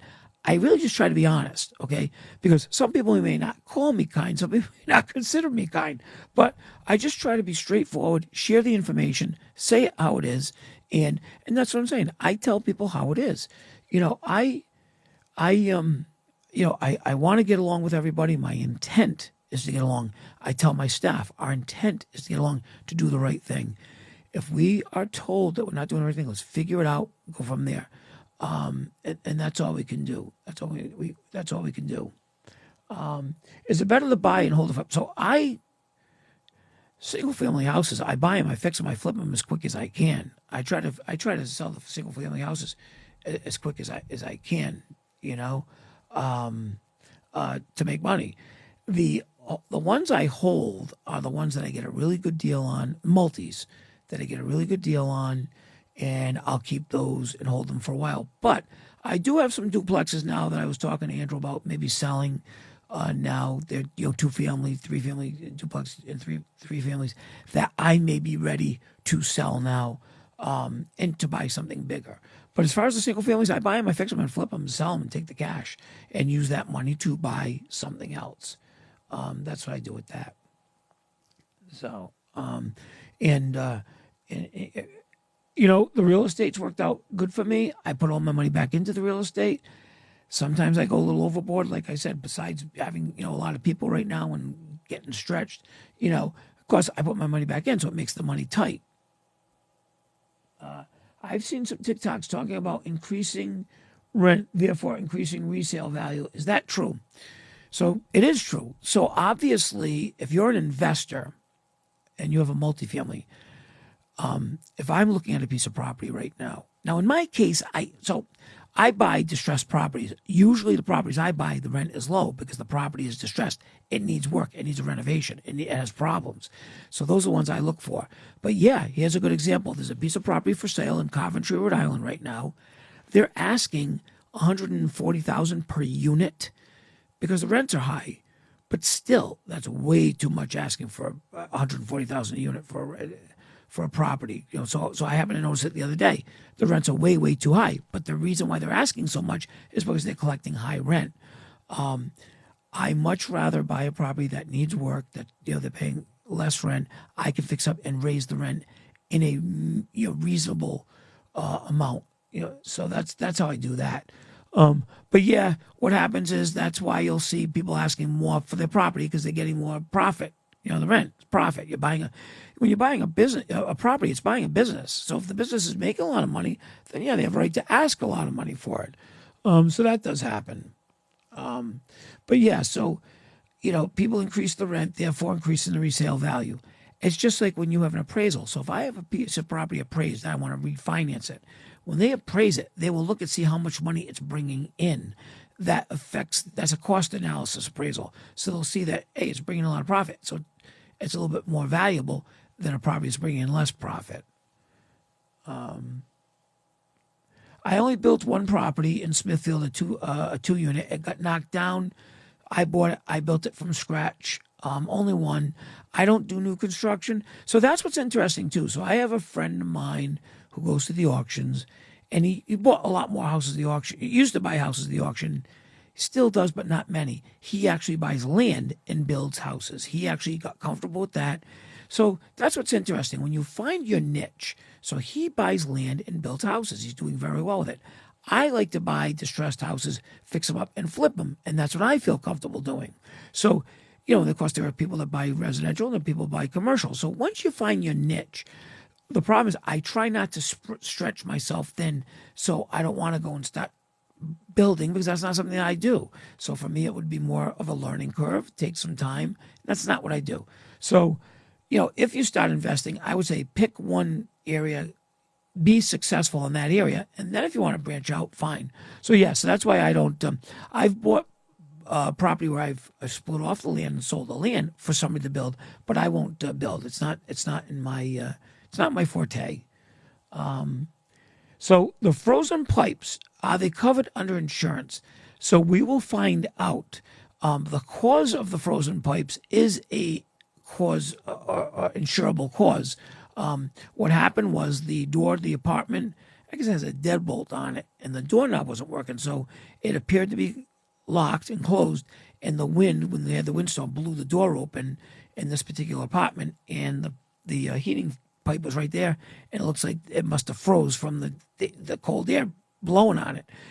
By that freezing, it caused a domino effect going all the way down the chain of apartments. So it is a covered cause. So, but again, insurance companies are very difficult to deal with. We don't know. They may argue it. I had a roof claim from 2 years ago. I'm suing the insurance company now because they're saying they're not paying for it. We're going to get them to cover it because it was a covered cause. So, hopefully they'll cover it. I expect them to cover it. But who knows? They always come up with some argument,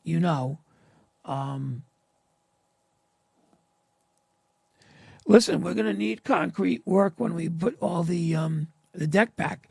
So we're going to rebuild the deck, rebuild it with the steel, and then we're going to pour the concrete, up there and rebuild it. That's what I plan on doing. Tomorrow, the architect and the engineer are going to be there. They may come up with a different plan that they suggest. That's better, quicker, safer, stronger. But for me, I wouldn't mind going back with what it was there, but obviously new and improved. Does buying property with tenants in place worry me? No.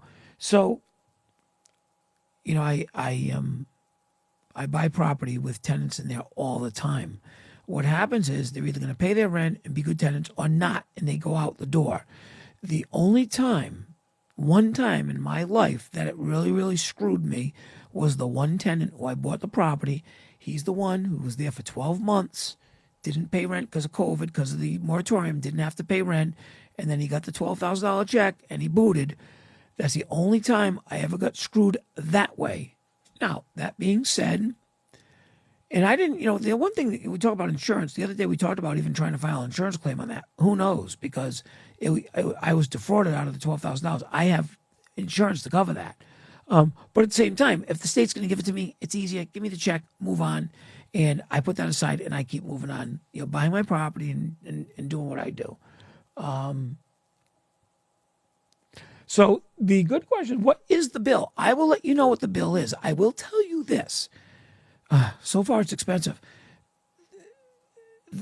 They're going through getting all the pipes fixed, getting everything repaired, just to get the heating system back up and running. The parts, because of course the plumbers work for me full time, so they're on my salary, but we had to buy parts. The expansion tank, that little stupid expansion tank, well, not little in that particular building, it's big, was $1,000 just for the expansion tank. It was $1,000 for that one tank. Of course, they had to buy a bunch of other parts too.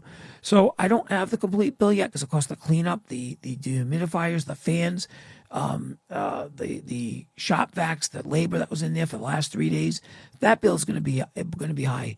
Again, I'm going to try to get it covered under insurance. I think it should be covered under insurance. But I'll share the bill with everybody. I have no problem with that. Hey, Lone Wolf, how you doing? So Sorry I'm late. Make money. I was at work. Oh, that's okay. Anything you missed, again, I tell everybody, anything you missed is going to be on my YouTube channel later. I'm going to be ending in about, let's see, what time is it here? I said it would be an hour and a half. So, I don't mind staying on a few minutes later. It's 8:30 now. I'll stay on a few minutes later. But if you miss anything, feel free to go down to my YouTube channel later and look at it. So I made a mistake. Again, I'm learning all this crap. So I had put a bunch of videos on YouTube a few weeks ago, but I didn't realize they were marked private, so nobody was seeing them. So last week I went on and had to change them all and made them public. So if you happen to go on my YouTube channel, you're going to see a bunch of new videos that are not really new. They were old, but they're new to you, like a used car. My live show is amazing. Well, thank you. I'm not really trying to be... Pat's fan is my number one fan. All right. I appreciate that. Feel bad about the Pats. I really, really do. But anyway, I'm not really amazing. Let's see, what's this one? What's the minimum RI do you aim for in a property? So that's a good question. The minimum in a perfect world, 10%, but obviously, sometimes it's 6%. So here's the way I look at that. Talk about return on my investment. I always say to myself, okay, if I have the money in my hand, how can I loan it out? Private money. Private investors get 10 to 12%. So the problem is the rate of return is really on my, I hold it long term. I look at, okay, what am I going to make this year, next year, the year after? Can I raise the rents where it's a minimal amount where I'm still happy having the tenants there long term? And I got to tell you something. On my hand, over the years I've owned property, people moved out when I raised their rent, really on one hand, because I don't raise it a lot. And sometimes I feel bad sometimes when, you got somebody that's in an apartment and they only have a certain amount of money. So you try to keep the rent low for them as long as you can. I do that now, as much as you can. But I try to keep it down. But that being said, my rate of return is really based on, okay, is it making a profit? Is it a better profit than if I invested it in stocks? I invested it in banks, which, by the way, I don't buy a lot of stocks. I'm not a stock person. I do have some that I bought years ago, and I just kind of let them sit. I like the real estate. The stock market is so volatile. Well, so isn't the real estate, but it's more volatile. At least with real estate, I know no matter what, I have an emergency, I can sell a piece of property, and I got a bunch of cash, and I can pay off my emergency, whatever it may be. So that's why I'm happy with just getting a return, a positive return. But I would say minimum of 6%, because obviously you can invest other places and get 6%. So for the aggravation of managing a property, 6%. Well, it wouldn't cover. No, the insurance wouldn't cover me for the moratorium. I'm thinking it will cover me because I was defrauded when the guy stole the $12,000 check. But no, in the moratorium, the insurance would not cover it, which is too bad. Because you would think you would be covered at a loss of rent. But no, we looked into that, and that's not the case. So, yeah, see, they're asking me, do I do stocks? I have minimal stocks, so I'm funny. When I bought my Tesla, I bought some Tesla stock. When Apple came out with the iPhone, I bought Apple stock. I went to AT&T. I bought AT&T stocks. That's how I operate. I went to Disney and I enjoyed myself. I bought some Disney stock. I do own Coca-Cola stock. Coca-Cola stock has been a great stock for me. I actually inherited the Coca-Cola stock from somebody. And Coca-Cola, if you look at Coca-Cola over the last 10 years, the return on Coca-Cola stock is unbelievable. And so I've bought some more over the years. But I don't own a lot of stock. Like when I bought Tesla, I bought 10 shares. AT&T, 10 shares. So that's what happens. Because I'm not, again, I don't even look at it. I couldn't even tell you how much my stock is worth now because I never look at it. Ever. So I don't even care. I will tell you, though, about a year ago, talking about stock. So Chase. So I have Chase credit cards, Chase Bank. So I opened up on my Chase Bank. They have a savings account, which is called a automatic directed investment account. So what happens is you put money in the account. So I put money in the account every month, and Chase invests it in stocks for you. They do because I don't know what to buy. They buy it. And I was going to tell you something. That's had a great return. That's really cool. I mean, I don't put a lot. I put a couple $100 a month in it, but you know, it's a savings account. But then over the last year, it's grown because they're investing in stock. So that's what happens. They buy stock with my money, my savings account. I never did that before. It was just something I tried. And in fact, you know, Andrew told me about it. My nephew Andrew told me about it. I said, let me try it. And it's actually been really cool. So it builds every month. I see a few dollars. It makes a few dollars, but the return on it has been probably 12 or 13%, which where are you going to get that? You know, in a bank account, but because they're investing in stocks, it has a great return. I have an IRA, and I also have. So when I used to teach special ed, so I taught special ed, you know, for 5 years, back in 1988 to 1993, and when I taught, they had a 401k. When I left there, so you know they matched the 401k. It was a great 401k. When I left there, it was like $5,000 in the 401k. Now here we are, 2022. Every quarter I get a statement from them. It's up to like $70,000. I can't believe it.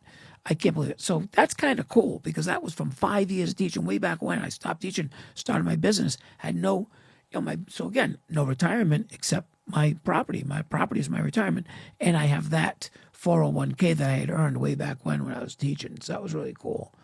So that's the story with that. So, you know, we didn't succeed in contacting the upper management. My lawyer succeeded with contacting their attorney. That's how that ended up going. Upper management, they don't care. You know, they don't care. But we were successful with their lawyer. Well, I shouldn't say that. Obviously, when upper management got the letter, they deferred to the lawyer and said, let's take care of this and resolve this. So that's what happened with that. Is a property worth more rented out or vacant? Well, obviously, it's worth more rented out, a multi-unit. So if you have a 5-unit, 6-unit, 10-unit, 20-unit, that's worth a lot more rented out than it is vacant, obviously. But when you have a 2-unit, so for instance, I just sold a 2-family house. The people buying it wanted it vacant because they want to occupy it. They want to rent it. So in that particular case, it was worth more vacant because they wanted to buy it. But for the most part, you want to have them rented. They're worth more rented. When you have it appraised, when I'm doing a refinance, you want it rented. They want to know what the rent is when you refinance. They want to know what's coming in. The bank does. So yeah, it's always worth more rented. You know, without a doubt. So, and then let's see, I'm looking over here at my questions from yesterday. So what I do is I look at my comments to make sure I covered anything. No, I guess that was it. Yeah.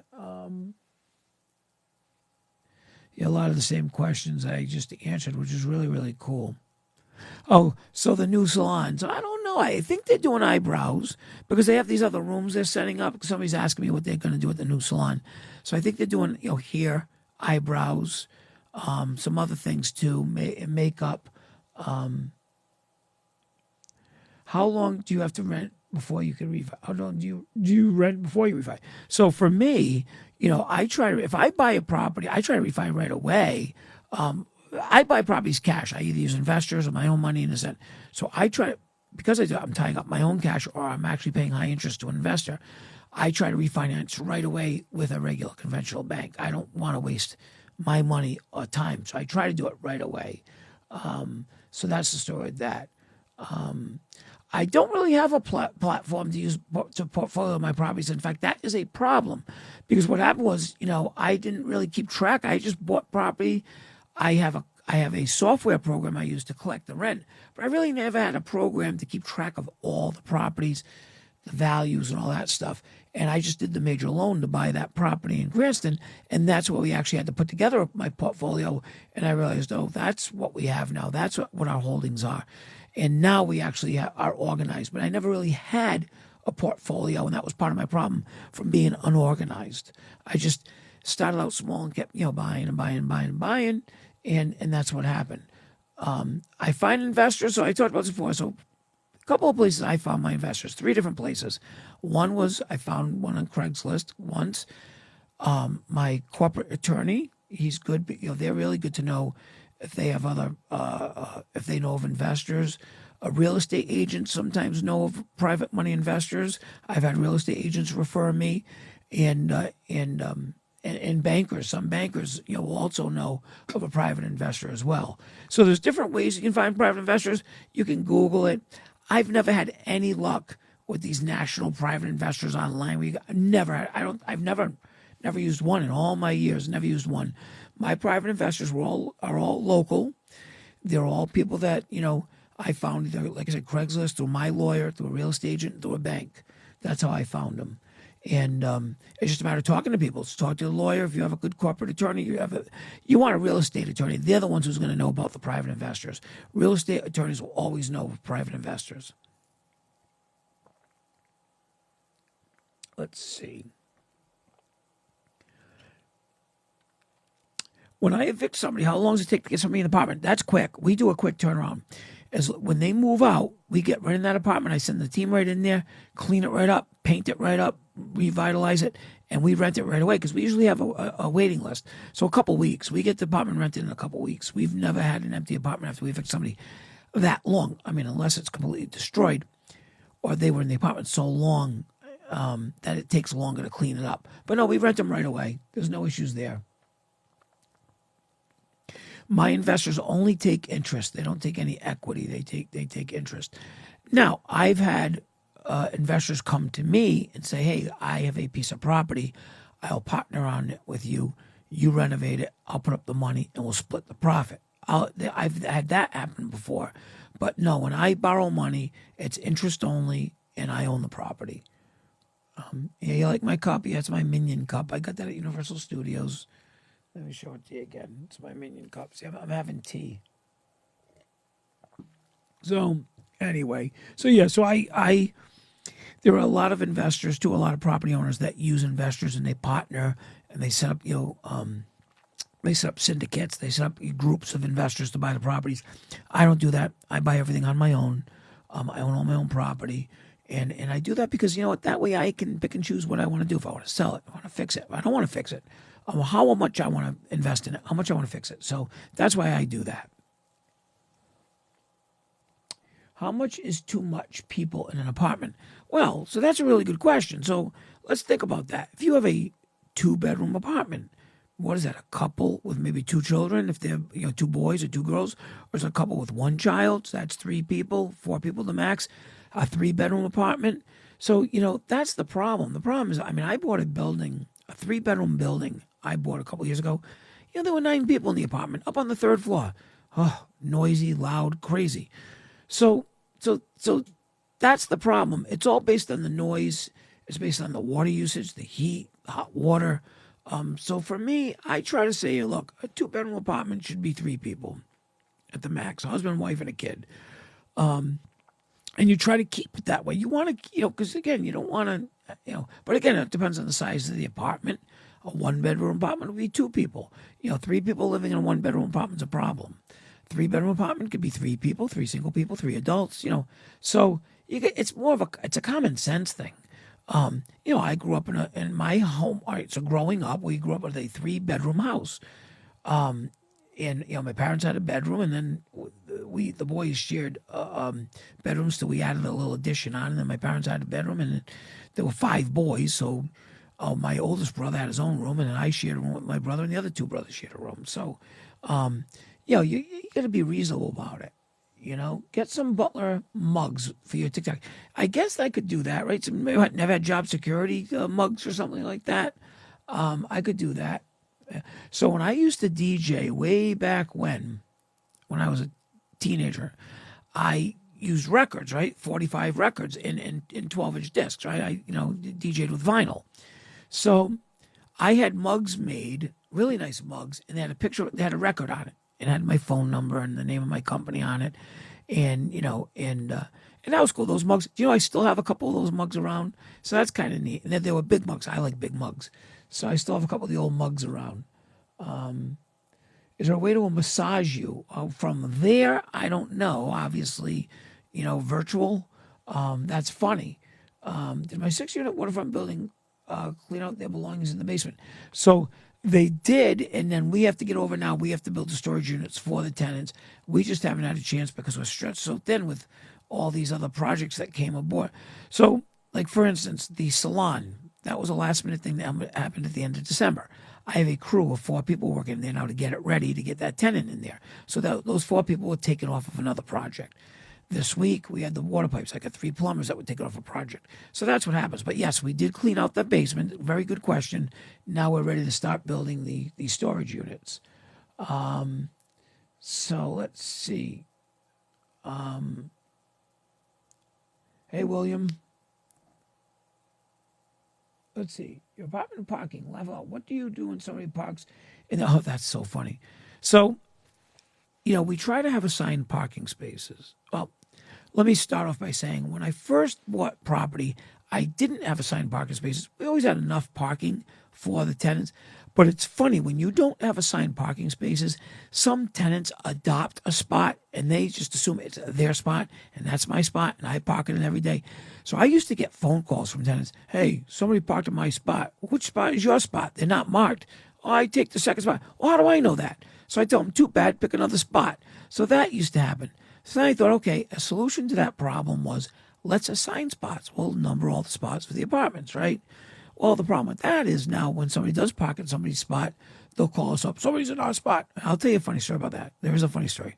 Somebody's in our spot, and I'll say, oh, just park somewhere else. For now, when they move, park it. No, I want the car towed. No, if it's there tomorrow again for 24 hours, then we'll have it towed. It might just be a visitor that didn't know any better. So you have the baby tenants that clean their spots. So here's the funny story. I bought a piece of property in Pawtucket 2 years ago, and I drove there the first day I bought it. I closed on it. I drove there, and I wanted to walk around the property the first day I was there. So I parked in a spot in the back. All the spots were empty. I parked in, we'll say number 7. I forget what number it was. They were all numbered. So I'm parked there. I'm walking around the building, and I hear tooting. I hear somebody tooting the horn, going crazy, tooting the horn. So I go out, and sure enough, there's a car parked right behind my car, tooting the horn. So I go out there, and they open up the window. Move your effing car right now. You're in my effing spot. So I went over to him. Hi, how you doing? My name is Jeff Butler. I'm your new landlord. Nice to meet you. They got an eviction notice. I'm not going to have a tenant like that. There was no reason for that. No reason. They didn't know who I was, so they got the eviction notice. They were out 30 days later. I'm not going to have a tenant live in my building, treat people like that, because that could have been a guest for another tenant. Look, it doesn't matter. I parked there for 15 minutes. I happen to own the building. It doesn't matter. But that woman, yeah, I asked her to leave. I didn't even give her a chance to apologize. She said, nice to meet you. And that was it. I walked back into the building. I moved my car, went back into the building, and just sent a letter. So that was the story with that. So it's just, I can't stand people like that. I can't stand people like that.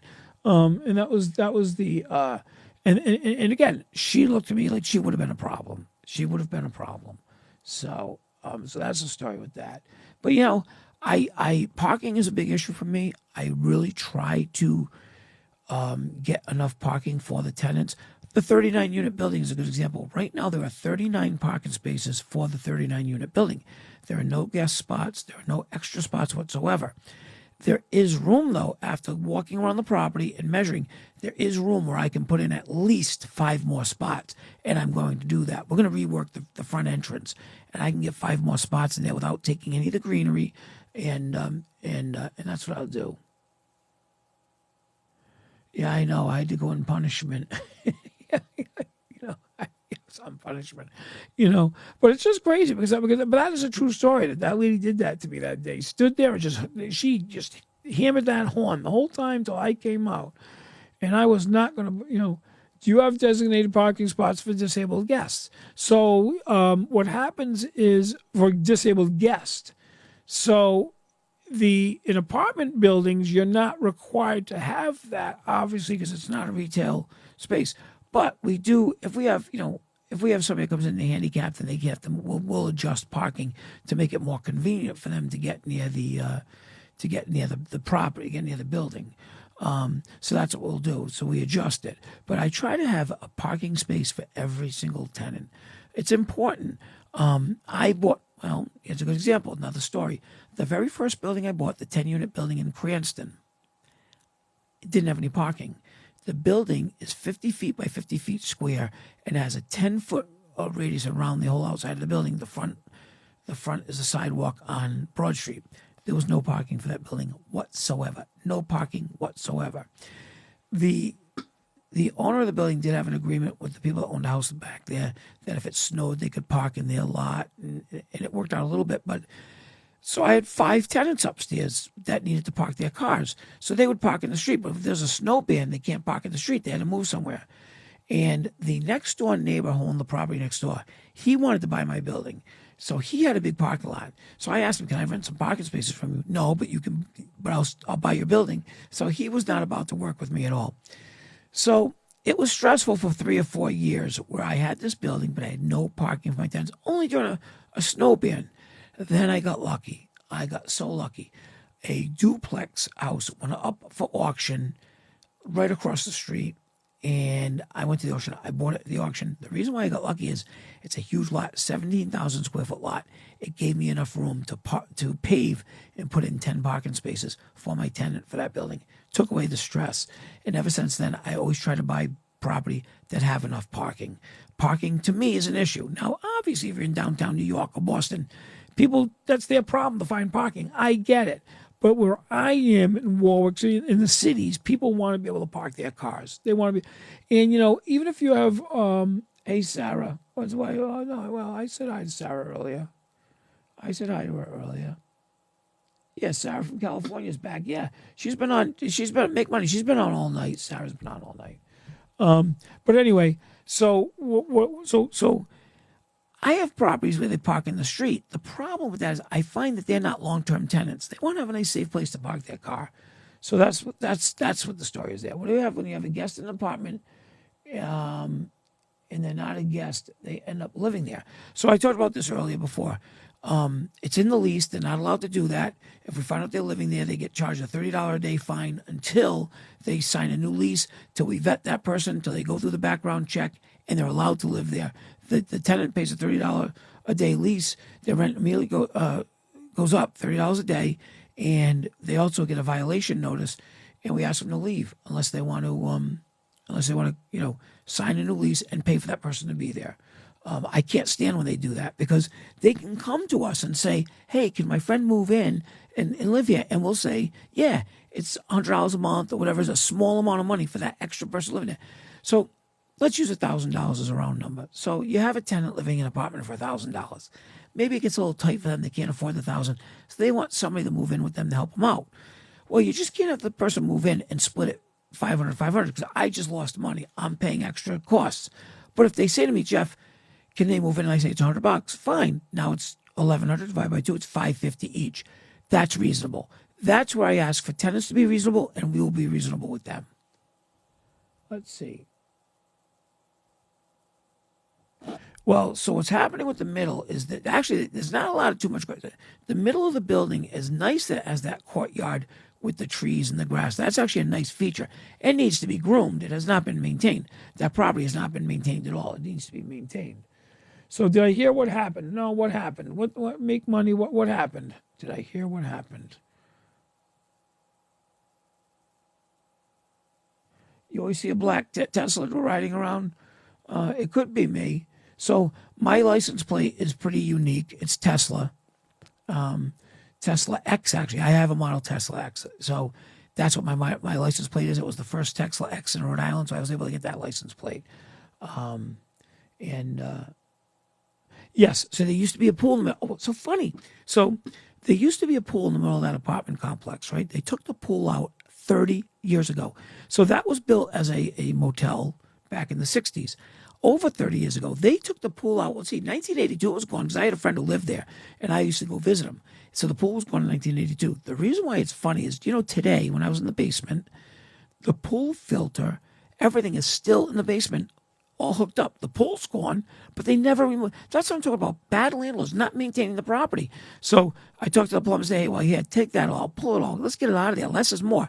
Who knows? It could be a problem waiting to happen. So that's what's funny. Do I have a Tacoma? Yeah, I have a Toyota Tacoma pickup with a plow on it. Yes, I do. Pat's fan, 41784. So yeah, I've had the Tacoma for a few years. I love my Toyota Tacoma. I'm going to meet one of my fans soon. All right, I'm looking forward to that. I do want to have a local fan party. I think that'd be cool. I might have 2 or 3 people show up, but wouldn't it be embarrassing if I have a fan party for TikTok, and only 2 people show up, right? And I say I'm going to go live. I think all my followers laugh at me and leave.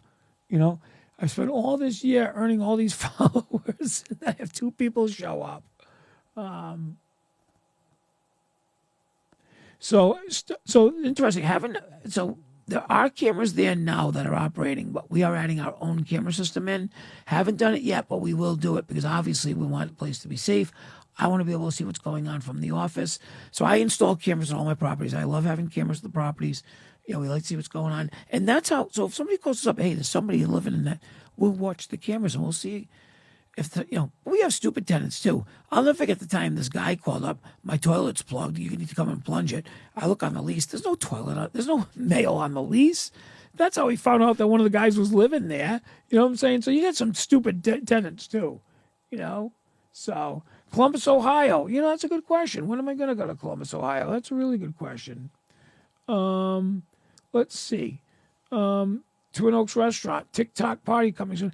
I would love to have it at Twin Oaks. I love to, so I go to Twin Oaks usually go there on Wednesday nights. I didn't go tonight because the guys I usually meet there didn't go tonight. That's why I planned the live tonight, because we didn't go to Twin Oaks. So that's really funny you mentioned Twin Oaks.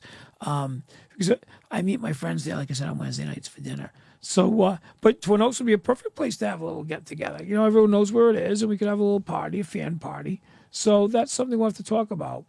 Yeah, I put cameras everywhere because it's important. It keeps the place safe. It keeps people honest. You can watch back the videos, the tapes. So I do believe in having the cameras. Do your tenants got to walk to the big mailbox to check the mail? So at the 39 unit, yes, there is a mail room with one big mailbox there for them to get their mail. That's at the 39 unit. All my other buildings just have regular mailboxes for the tenants, individual mailboxes. So the office, so looking at the 39 unit, funny you should talk about the office. On the right-hand side is this big glassed-in room office, and it's empty. So we're going to close in the walls, and we're going to make that into the laundry room. Right now, the laundry room is in the basement, a dark, dingy crap. I did a TikTok today on it. It's awful. I want the laundry rooms to be convenient for the tenants. You want the tenants to be happy living where they're living. So we're going to move the laundry room upstairs, put a TV in there, put internet in there, so make it more like a lounge. So they're doing their laundry. It's comfortable for them. So that's what we're doing, making a little laundromat upstairs. We're moving it upstairs. So that's what the office will end up being. It will be the laundry room and the mail room, because the mail's in that room too. So it's a nice common area. So that's what we're doing with that. How do you find the properties prior to the auctions? So the properties, obviously the auction properties we find, the auctions, we go to the auctions. When there are no auctions going on, it's usually word of mouth. And a real estate agent will call me or call Andrew and say, hey, look, there's a property for sale. You guys interested in it? So word of mouth, or a lawyer might know, I buy properties. Because one thing about me is, I buy distressed properties. So if somebody wants to sell a property quick, I go over there, and if it's a quick, good deal, I'll buy it.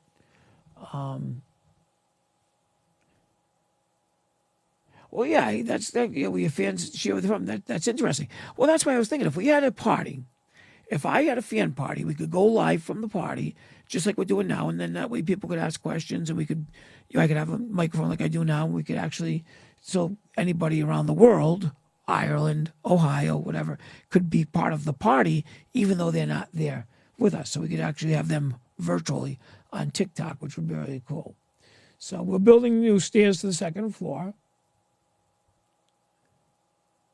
No, it's not too small. The room's actually the room's a good size to put the laundry in there. We noticed there are 6 washers, dryers. They weren't all getting used, but yeah, we'll fit it all in there. I don't see a problem with that. We're rebuilding the stairs anyway as part of the deck thing, so we'll make it work. And we want it to be comfortable. It's inconvenient for people. All right. Well, yeah, I could sign 8 by 10 autographs. That's no problem. Have I lost money on a distressed property? No, I've never lost money on a distressed property at all.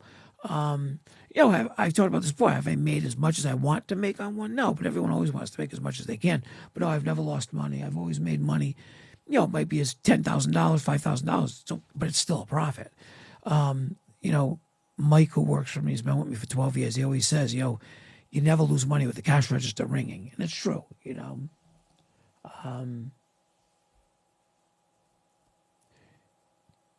So, it's interesting because I'm hoping that I'm making money with the 39 unit. Once I get it rented, I'll feel a lot better. That's a little stressful right now, not having anybody in there and having a mortgage payment coming up. First time investor, I would say for a very first time investor, a 2 unit or 3 unit, really a 3 unit, I think is the best for a first time investor because you'll be making money right out of the box. You'll be making some money. You're not going to get rich, but you'll be making a nice little profit. It's easy to manage a 3 unit, 3 family, and you can build from there. So that's what I would do the very first time. The distressed properties, like I said, I find them, auction properties are usually distressed. Not many on the MLS really because people buy them up and scoop them up and not many. So it's usually word of mouth. And people call me up and say, hey, Jeff, are you interested in this? So it's usually word of mouth. There are few and far between in the MLS, but like I said, a lot of investors buy the MLS properties and they grab them right up and fix them up. Let's see. Yeah, that's the problem. It's $3.5 million is what I paid for that property. I got to get that money back. I got to at least pay the mortgage. So you're only going to do that by getting people in there. So, I'm not going to make it. So there's a good example where people, you're a millionaire. Well, I borrowed the money from a bank. I got to pay the money back, right? So every month when it's rented, sure, when it's completely rented, all units are rented, full, the laundry room's up and running, everything's running optimal. Yeah, there's going to be a profit at the end of the month. That's the business I'm in, to make a profit. Till I get there, is there any profit? No. But once I get there, yeah, there'll be a profit. Even after paying the bank, there'll be a profit. And that's the business I'm in. So I can't wait to get there. And I need to get there quick. Patsy needs a poster, like the Farrah Fawcett poster. Yeah, and I look just like her. Let's see. So what happened was on that was, so the $3.5 million, that was not a refinance. That was actually a purchase. I purchased the property. I used other properties I had for the down payment. I refinanced those to get the down payment. So that's how I was able to buy this one. And it was a bank loan. The bank loan for this one, I used a private broker to help put it together again. And I would recommend that. It was my very first time doing this size loan before. So I used a private broker, really did all the work for me. It was great. It was fantastic. Got the job done. It went pretty smooth. It went smoother than I thought it would go. And it was nervous. I was nervous doing it. This is my very first large purchase. Normally, it's groups of people that do this. I'm one person that did this and took a risk. But you know what? When I bought it a year ago, keep in mind, I actually signed the purchase sales agreement last February in the winter last year to buy this property. The seller needed to hold on to it till the end of the year for tax purposes. So even though we signed the purchase agreement, I had to wait 10 months to close on it. During that 10 months that I bought it for $3.5 million, the property values have gone up. So I bought it now 10 months later for $3.5 million, but it's even worth more than that now because the property value went up. So that's a good thing if I can get it rented. So that's the big thing. Or when I get it rented, it'll be a good thing. So that's why that happened. I got lucky there. The unlucky part was the deck falling down. I'd much rather have taken it over with 39 tenants in it. I'd much rather have done that. I wish I did that. But because the property value went up, it was worth it for me to still take it the way it is. The nursing home is going to be difficult to get. Well, it's harder to get it approved for a lot of reasons. One is you got to get the neighbors to buy into it. You got to get the neighbors to accept it. So this is me. I'm converting a nursing home to the 50 apartments. But it's all residential. But what's important there is this, that it fits into the neighborhood. So right behind my building is a bunch of condos. I don't know how many, but there's probably 100 condos behind me. So my nursing home is going to be very similar to the condos. Across the street of condos. In fact, the architect I hired to do my nursing home did the condos across the street. So I have to do whatever I'm doing there similar to what's there. The other thing I have to do is do something that's going to be conducive to the neighborhood. Obviously have, people in there that are maybe professional adults that are in the, rent to them. and keep it quiet and keep it professional. So that's what I want, and I want to do that anyway. So it is hard to get it approved, but if you do the right thing by the city, it may go well. And I'm hoping that it gets approved soon. The engineers and architects are working on that. It's just such a big project, and I don't know why it slowed down because yeah, I'm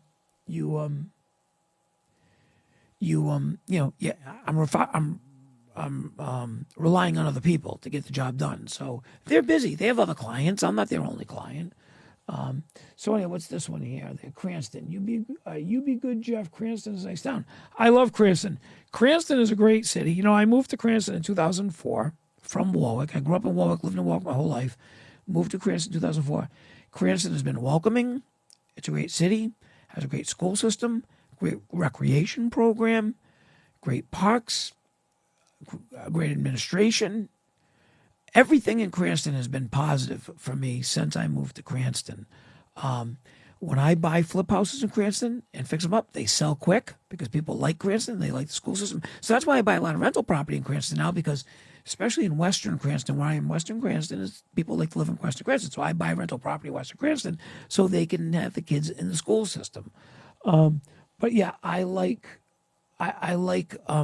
like Cranston. Cranston's been very, very nice to me, very welcoming. It's interesting because when I first started buying property, I won't say I was prejudiced or I hate to use that word, or uppity, or whatever. But I wouldn't buy in little towns like West Warwick. But then all of a sudden I started buying in West Warwick.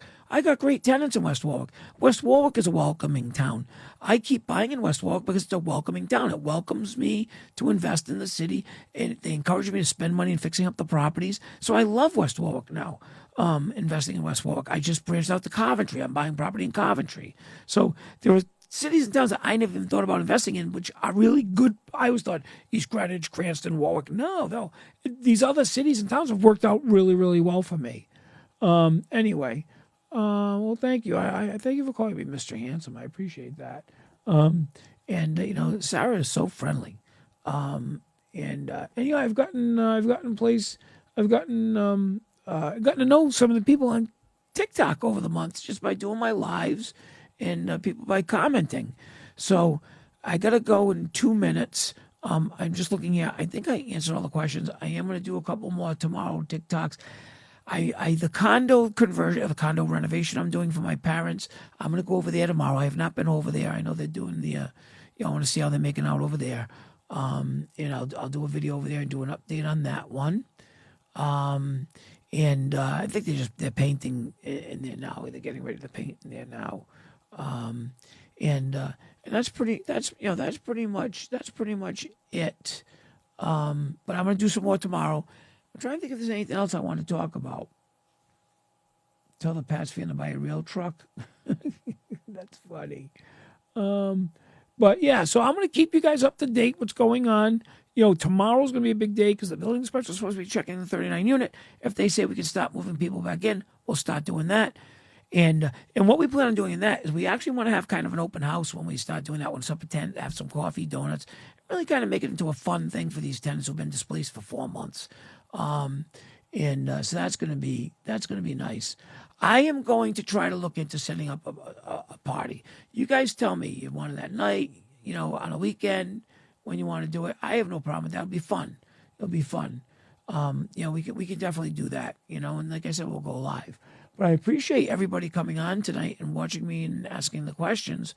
Like I said, I do enjoy doing the lives. It is kind of cool, and so thanks again. If you have questions, send me the questions in my TikToks and I'll answer them like I do during the lives, or I'll do video replies. I like doing that. But anyway, everybody have a good night and thanks for watching me.